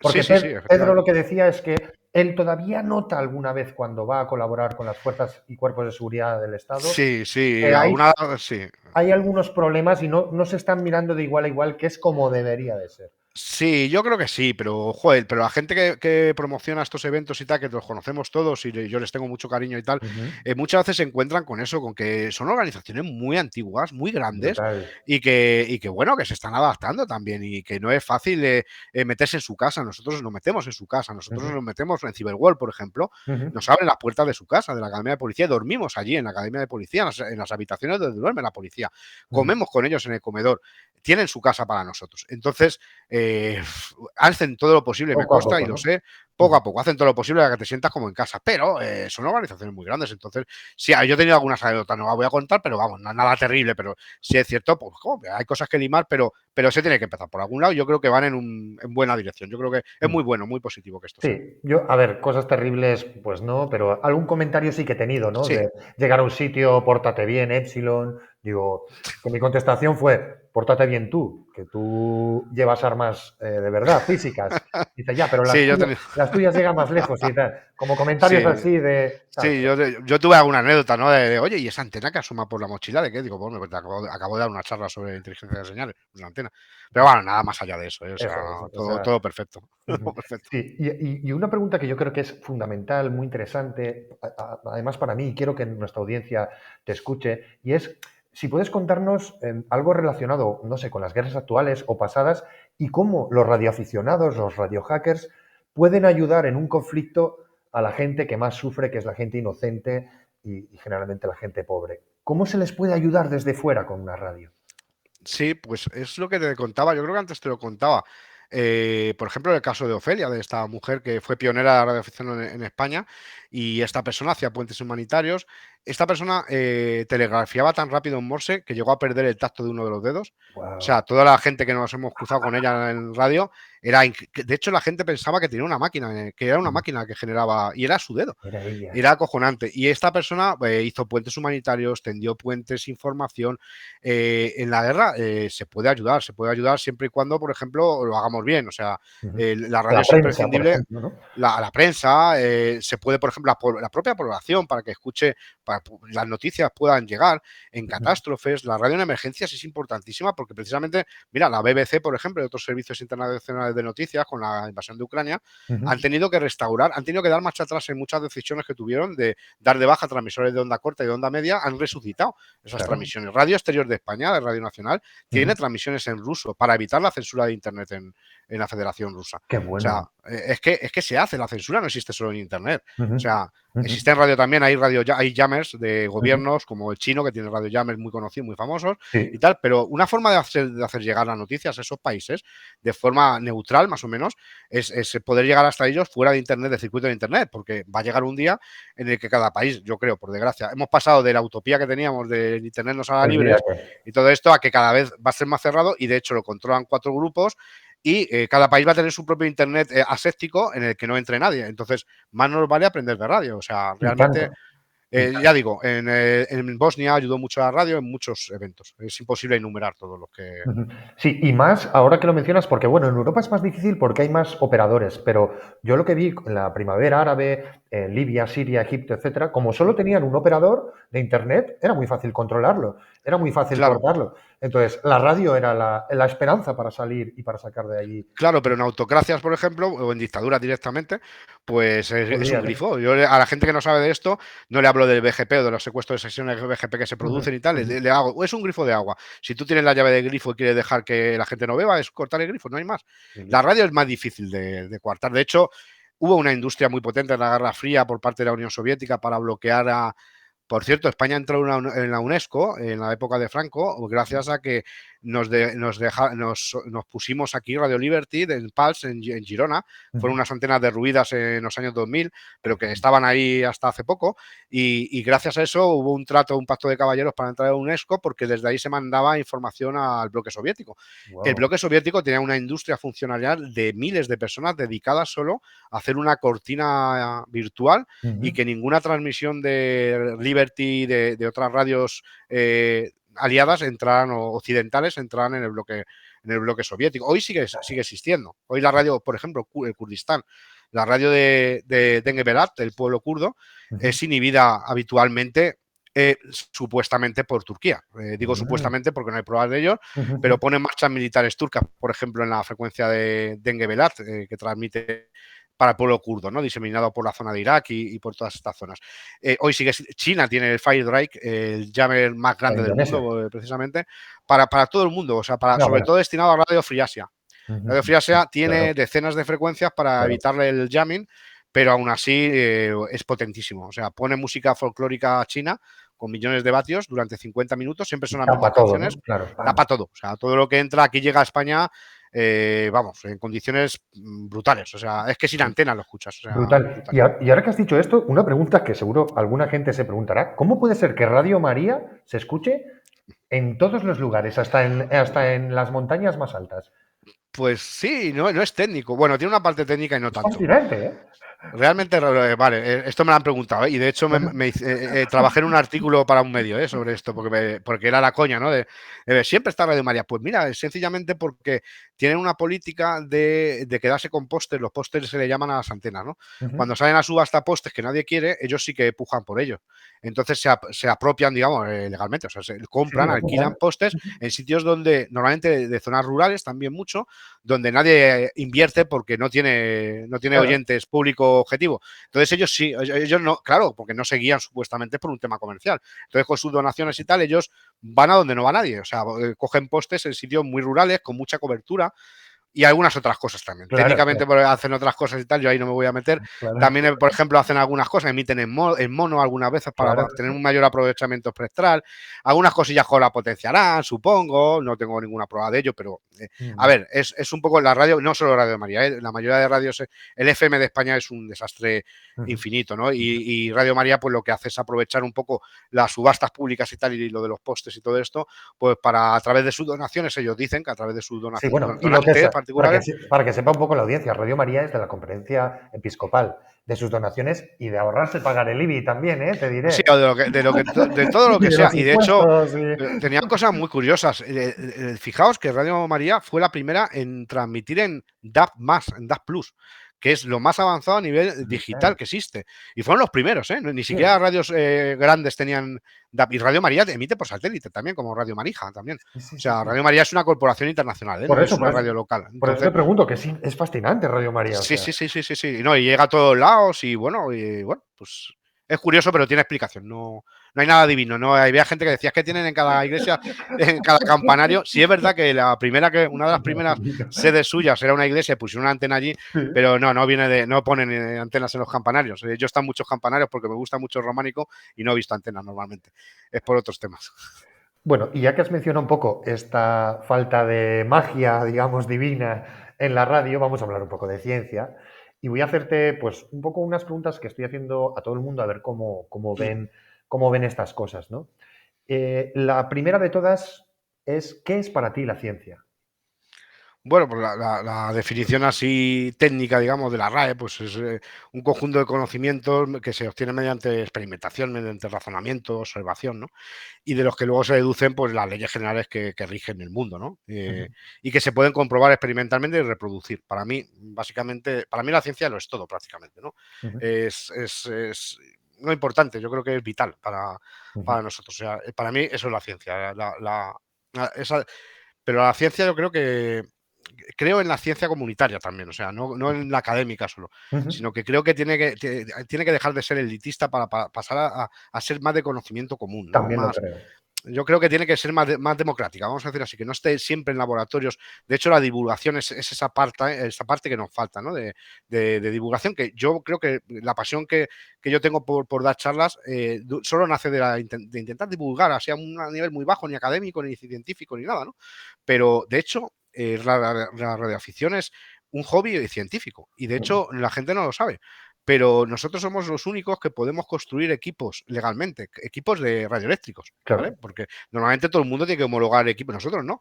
Nosotros somos los únicos que podemos construir una radio que transmita confiando en que nuestros conocimientos van a ser lo suficientes como para cumplir las prescripciones técnicas. Por lo tanto, un radioaficionado es un científico de alguna manera. Yo creo en esa ciencia democrática y ciencia del pueblo, ¿no? Vamos a decir así. Sin duda. Aquí hemos tenido un catedrático de física moderna, hemos tenido un astrónomo.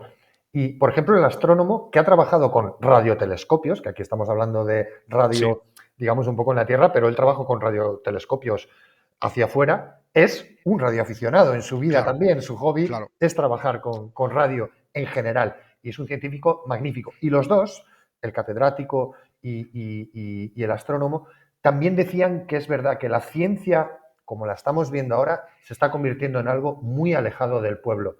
Muy loco, muy Cliff difícil. Stoll, curiosamente, es radioaficionado. Cliff Stoll, el que escribió El huevo del cuco, era astrofísico, creo recordar también, porque todo lo que le pasa al huevo del cuco está estudiando allí, y es radioaficionado también. O sea, sí, o sea, yo creo que tiene mucho que ver, pero que tiene que, como tú bien dices, yo creo que tiene que hacerse más divulgación, para que no sea algo elitista, algo de científicos encerrados en laboratorios. Sí, y neolengua también, que parece al final hechizos y magia, porque... Magia negra, ¿no? O sea, Claro, tienes que creer, o sea, tienes que creerte lo que te dicen que están haciendo.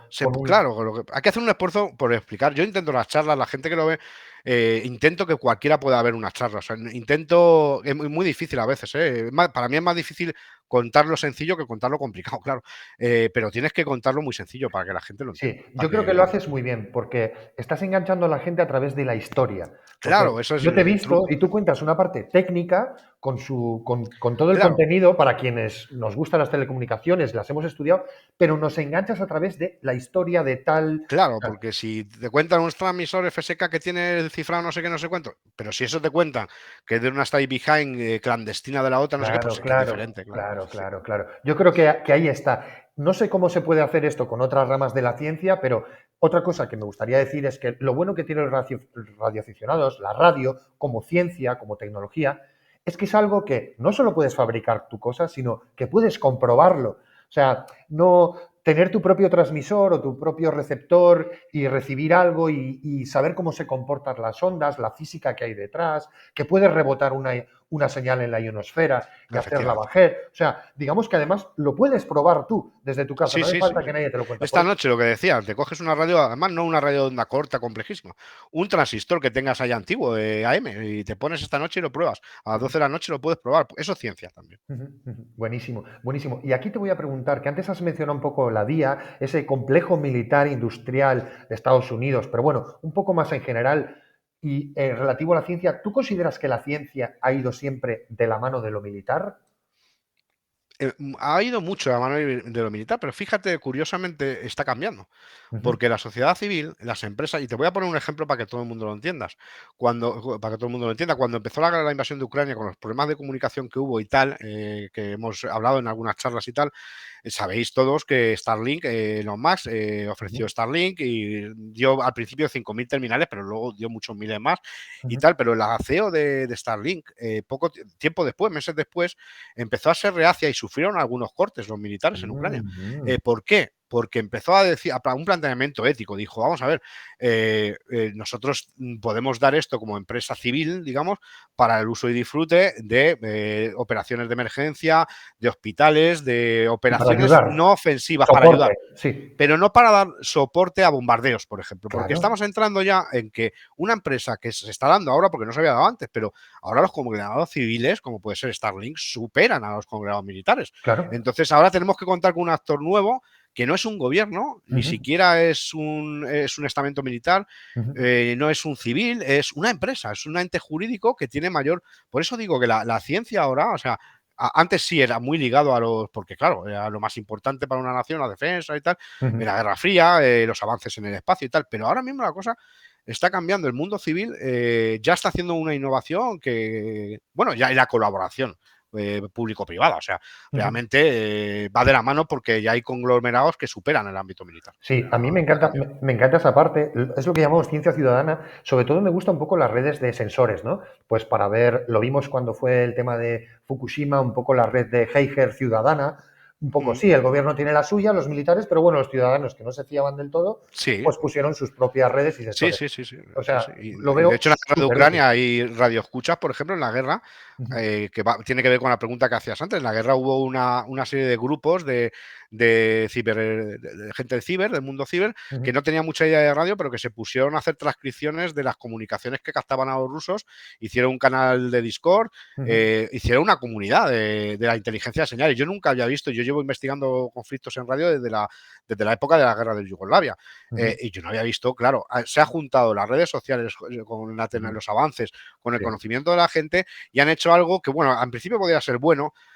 Tiene sus sombras porque realmente el producto de inteligencia de Sigin es súper secreto. Si tú lo publicas en Discord no tiene mucho sentido, pero bueno, que realmente se está tomando relevo por parte de la asociación, de la sociedad Ujú, civil, en todo esto. ujú. Sería algo así como radioactivistas o una cosa Sí, así. sí, una cosa así, sí. Muy, muy bueno, muy bueno. ¿Y destacarías algún científico o científica de la historia? Bueno, destacaría muchos, pero yo me cae muy bien Matías Balsera, que le llamaban el brujo de las ondas, ¿no? ¡Qué Porque es bueno! español.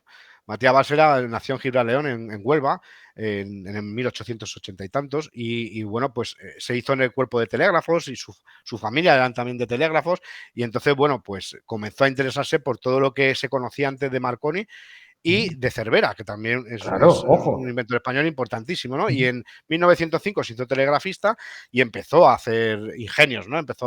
Desarrolló, por ejemplo, una especie de receptor telegráfico en miniatura, portátiles para que lo Portátil. llevaran los militares, Ah, una estación de telegrafía automática pequeñita, o sea, que con un tamaño que era impensable en aquella época, un radio megáfono, un estereoscopio. Llegó a hacer los primeros sistemas para evitar accidentes en el ferrocarril con trenes en marcha, de lo que luego conocemos a los como frenados. señalización de radio, ¡Qué ¿sabes? De bueno, los trenes. tío! ¡Qué Empezó a bueno! hacer todo esto, ¿no? Alarmas de radio, eh, de todo. O sea, Totalmente Julio Cervera, por desconocido, ¿eh? supuesto. Buah, Sí, no buah. lo conoce nadie, nadie. Yo tengo un libro suyo de la primera edición, además, escrito de la primera imprenta que tuve, se llama Radiotelefonía, de Matías Balsera, y increíble lo que sabía ese tío en esos años. O sea, yo disfruto mucho leyendo, viendo sus esquemas y todo, porque es Julio Cervera, Torres Quevedo, o sea, Mm, muchísimos. claro, qué bueno, qué bueno. Y ya que lo has mencionado aquí, la pregunta es, ¿para ti quién inventó la radio? ¿Tesla o Marconi? Tesla, para mí sí, Sí, ¿eh? para mí sí. ¿Crees Yo que tengo está? cierto, tengo cierta manía de Marconi, o sea, debo reconocer, yo obviamente no lo conocí, no soy tan mayor, pero bueno, hay una anécdota que siempre cuento en algunas charlas de hacking. Yo, para poner que los primeros hackers, si consideramos hacker como ligado a tecnología, que ya he dicho antes que yo considero que hasta en otros campos no son tecnología, pero si lo vinculamos a una comunidad de conocimiento tecnológico, los primeros hackers eran radio hackers. Sin duda. Bueno, pues hubo un señor que se llama John Neville Maskelyne, que cuando Marconi parece que decían que era un poco prepotente, ¿no? Y que iba diciendo que el Morse, que él estaba inventando el Morse, bueno, la telegrafía sin hilo, mejor dicho, y que ese era indestructible, que era una cosa resiliente, que era súper confidencial. Fíjate que ahora te ríes, ¿no?, de esto, pero en aquella época él vendía esa idea porque hasta entonces la telegrafía, como sabéis, era por hilos. Si tenía que tirarse en los barcos de la Armada, tenía que llevar un cable submarino con un hilo. Entonces el ejército estaba con él loco para que hiciera esto, ¿no?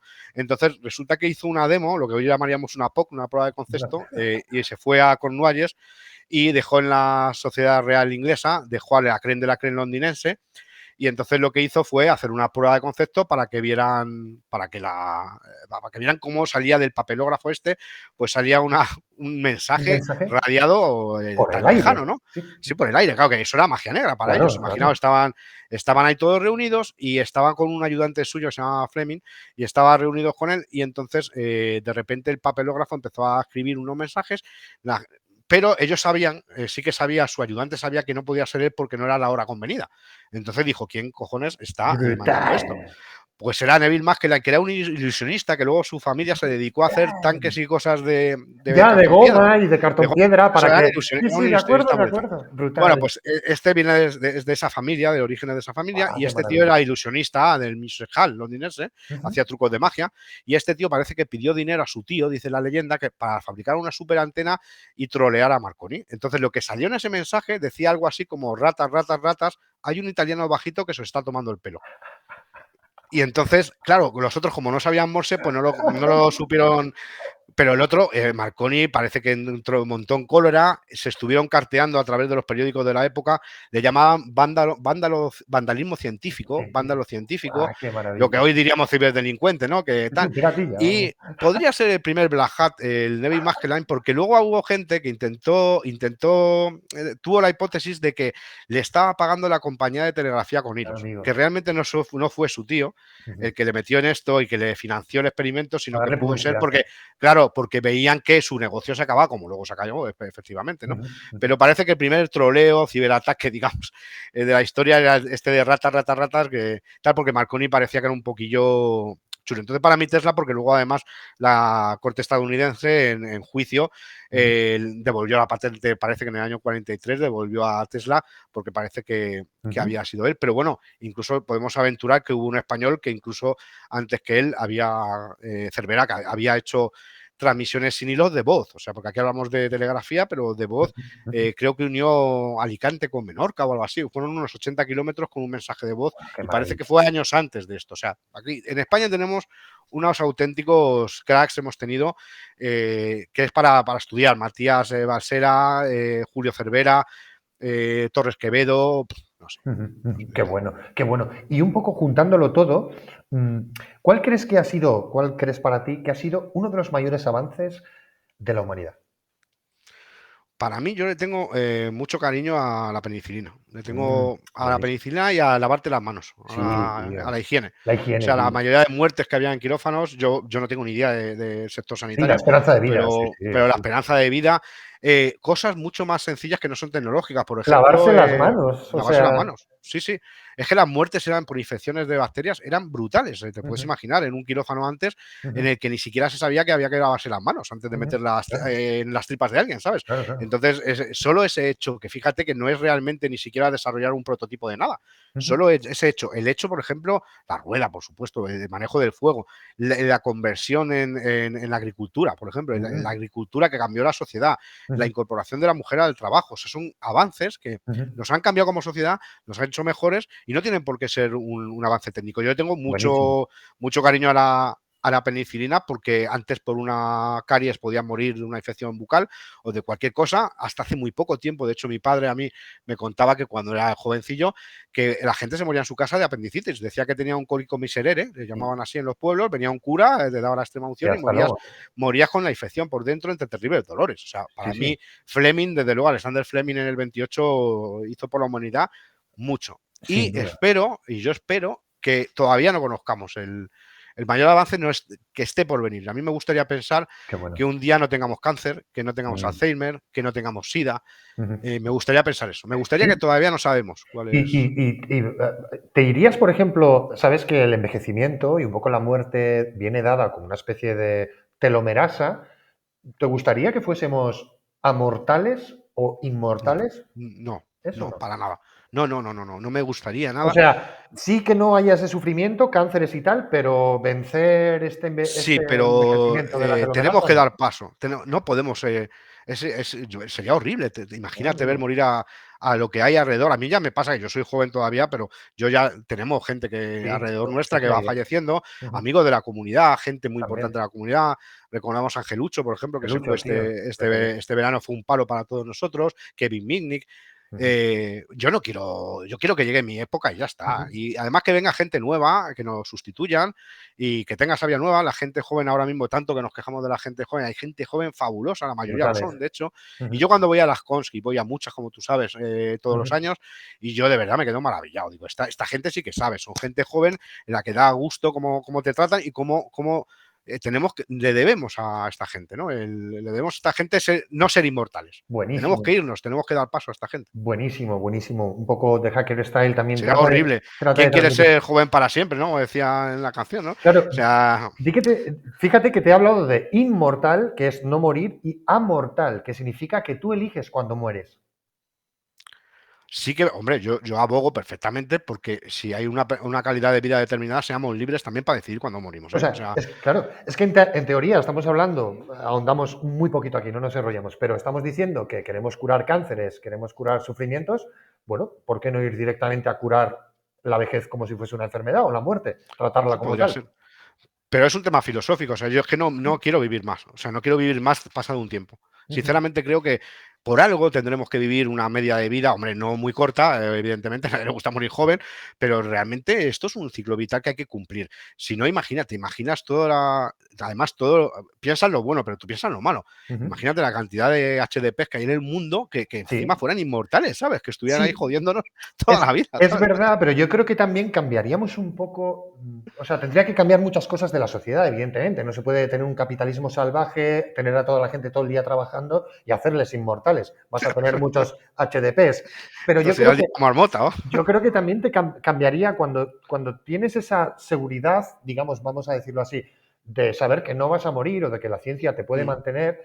Yo creo que también te cambiaría la puede mentalidad ser, a la no hora lo sé. de ser y de hacer cosas, ¿no? Yo quiero llegar a mayor, pero no quiero vivir eternamente, nada Ujú. más. Qué bueno, qué bueno. Y hablando un poco de esta, hemos hecho esta especie de sociedad utópica. Ahora te voy a hacer otra pregunta que también tiene mucho que ver con la ética, con la filosofía, y es, ¿hasta qué punto tú crees que podamos estar viviendo en una especie de realidad simulada o universo computable? ¿Vale? Si es literal, obviamente no. Yo no creo que estemos en una. Si es metafórico, es una pregunta chula, ¿eh? Ujú. Porque sí que creo que en el fondo, en parte, vivimos en una burbuja. No en una solo, sino en varias, ¿eh? Ujú, ujú. Hay tanta desigualdad en el mundo que realmente hay gente que vive en una burbuja de privilegios, hay gente que Sin vive en duda. una matriz, son matriz, de alguna forma son matriz también. Y hay una matriz muy general que es la de la ignorancia, ¿no? Que es la que hemos hablado Ujú. antes de la falta de Sin pensamiento duda. crítico. Para mí salir de la Matrix, en sentido metafórico, es tomar conciencia de que esto tenemos que arreglarlo y no vivir en una Matrix de pan y circo, ¿no? De vamos a ver ahora una serie, mañana otra, de Ujú. 8 a 9 de ceno, de no sé qué, sino decir un poco, señores, o sea, el mundo, hay gente muy buena en el mundo, o sea, hay gente muy malvada, hay guerras, hay hambres, hay de todo, pero también hay gente muy buena que vamos a intentar hacer entre todos cosas y salir de esto. Y Qué que bueno. por favor, que no nos tengan aborregados, que no nos tengan en la inopia, que nos dejen leer, que nos dejen estudiar y que nos dejen ser cultos, pero cultos en el sentido menos elitista de la palabra. Y no creerte siempre, ¿no? Todo lo que te cuentan también, que tengas Por supuesto. herramientas. Yo creo yo pienso igual. Pienso La igual. única herramienta es tú mismo, no hay ninguna, porque ¿quién controla qué controla? Me refiero que se han creado checks, se han creado formas de intentar filtrar fake news y tal, pero luego, ¿quién controla a este que Claro. controla al otro? Es una cosa infinita. Entonces, lo que tienes que tener es una base crítica tuya. Ujú. Escuchar, no polarizarte, no ser un extremista, escuchar todo lo posible, aprender, viajar, Sí. un poco, pues eso, impregnarte de la cultura. Claro, y como no tenemos tiempo para todo, yo también lo que digo es, y saber reconocer a esas personas que pueden contarte algo que tú no necesitas utilizar ese tiempo, puedes usar en saber de otras cosas, saber reconocerlas, identificarlas, por su Exactamente. pasión, por su trabajo, por Eso lo que es. hacen, por los hechos, no tanto por sus palabras, Eso es, eso es. y de ahí mamar de otros y crear comunidad. Yo La creo que Matrix es eso, ¿eh? Yo creo que la Matrix es que nos quieren adormecer. sin duda, sin duda. Bueno, y entrando un poco ya en esta fase final, un poco de esta entrevista, bueno, ¿estás bien? ¿Estás a gusto? Sí, sí, vamos, como en ¿Todo casa, bien? por supuesto que sí. Lo que te voy a preguntar es una pregunta que está muy de actualidad y que es muy interesante. Hay mucha gente, sobre todo gente joven, pero gente en general en el mundo que le preocupa. Y es, ¿tú qué piensas de la emergencia climática? ¿Crees que es una Mm. realidad o que es una ficción? Yo, como me he dicho antes, me gusta la ciencia y creo en la ciencia. Y si atenemos a la mayoría de científicos, nos dicen que sí, que existe. Ujú. Sí que hay yo creo que hay desinformación. Hay bastante desinformación, muchos mitos, ¿no? En que, bueno, los gases de efecto invernadero pues, antes estaban, no sé qué. O sea, yo no tengo ni idea, ¿no? De climatología, no soy un científico ni nada, pero me Ujú. debo a lo que cuentan los científicos. Los científicos dicen que lo estamos haciendo mal. Y yo creo que no hace falta tampoco ir a Salamanca, como se suele decir, para darnos cuenta la de basura Ujú. que estamos generando a nivel no solo de gases, sino de plásticos y de todo. Eso Ujú. no puede pasar desapercibido y vamos mal, eso está Incluso en claro. el espacio, ¿eh? O En el incluso en el espacio, espacio. O extraterrestre, sea, bueno, de todo. Eso es innegable. Yo es creo que nadie increíble. puede hacerse. Lo que sí que es cierto es que yo creo que se ha hecho una cosa mal y es eh, alarmar quizá de forma excesiva o gente que, por ejemplo, pues se lo ha tomado como se ha autoculpado, ¿no? Ujú. El sentimiento de culpa, ¿vale? De pensar, Ujú. o he sido yo el que ha hecho todo esto, ¿no? Y hay gente Ujú. que eso le inmoviliza, le Es muy paraliza realmente, cristiano ¿no? eso, ¿eh? Por cierto. Claro, la culpa de decir, joder, ya no hago nada, como ya lo he hecho, no hago nada. No, vamos a ver. En la revolución industrial nadie estaba pensando en no quemar carbón. O sea, Ujú. este es el peaje que hemos pagado por llegar hasta aquí. O sea, Claro, eso es innegable. O así sea, no es. podemos, claro, obviamente, si hubiésemos seguido en la Edad Media o hubiésemos seguido incluso en la prehistoria, no habría los problemas de contaminación que hay hoy, pero tampoco tendríamos el desarrollo. Entonces es un peaje que hemos tenido que pagar, más de la cuenta, pues probablemente sí. Pero debemos hacer algo, eso lo tengo Ujú. clarísimo. No sé Claro, qué exactamente, pero debemos de hacer. aquí en The Hacker Style tuvimos al portavoz de AEMET, a Sí, Rubén del Campo, que es climatólogo, y él nos dijo, hay un problema, ¿vale? Pero para no alarmar, su mensaje en positivo era decir, es un problema generado por el ser humano y es un problema que puede ser solucionado por el ser por eso, humano. Estamos a tiempo y me parece un mensaje que sí que nos está totalmente. avisando de un problema, pero también nos está diciendo, vale, pero podemos Claro, solucionarlo, solo que hay que ponerse ya. claro, hay que Hay que ponerse ya ponerse y ya. darse cuenta que hay territorios, hay países que no van a ir al mismo reloj, no Claro. van a ir a la misma marcha porque ellos están en otra fase. O sea, es muy complejo. No Claro, es sí, un tema sí. de arreglarlo en 2 días, ni en dos No, años, ni no. en dos, Y hay mucha quizá ni en un geoestrategia. siglo, ¿no? Hay mucha Claro, claro. geoestrategia y se van a producir Pero migraciones. negarlo, no, yo creo que es innegable que Ujú, estamos haciendo las cosas mal, es innegable. ujú. Y otra opinión un poco sobre el tema de las redes sociales, tanto las comerciales como las que no, yo no sé las que usas tú. Yo en su época, hace muchísimos años, te tenía por ahí cerca en Twitter. Sí, sí. Era fascinante hablar contigo y seguirte. Cuéntanos un poco, ¿sigues usándolas? ¿Qué opinas de las redes sociales? Me cansan mucho, me cansan bastante. Ujú, Mi primera red social fue una radio ujú, y claro. hacíamos quedadas en radio y era bastante más sano, era totalmente diferente, claro, mucho más reducido todo. No sé, era un espíritu diferente. De Ujú. hecho, nosotros intentamos que la radio no se convierta en Internet precisamente Qué por bueno. eso. Y Protegerse. las redes sociales es difícil, es muy difícil controlarlas. Hay mucha, por lo que digo, es aburrido. Tengo una línea editorial muy, muy clara porque salen tontos de cualquier parte, como se suele decir. O Ujú. sea, Así es. la gente está muy crispada, todo le molesta. No sé, a mí las redes sociales me han desencantado mucho y no me Ujú, gustan en general. Tengo Twitter y lo tengo porque tengo muchos seguidores que van a charlas y tal y no quiero cortar ese cordón umbilical por publicar mis cosas y tal y dar a ujú, conocer la divulgación, ujú, pero no tengo ninguna red social más. Quizá el día de mañana Mastodon me apetece probar, ujú, pero vamos, ni mucho menos Facebook ni nada de esto, ujú. por supuesto que no, y me cansa bastante.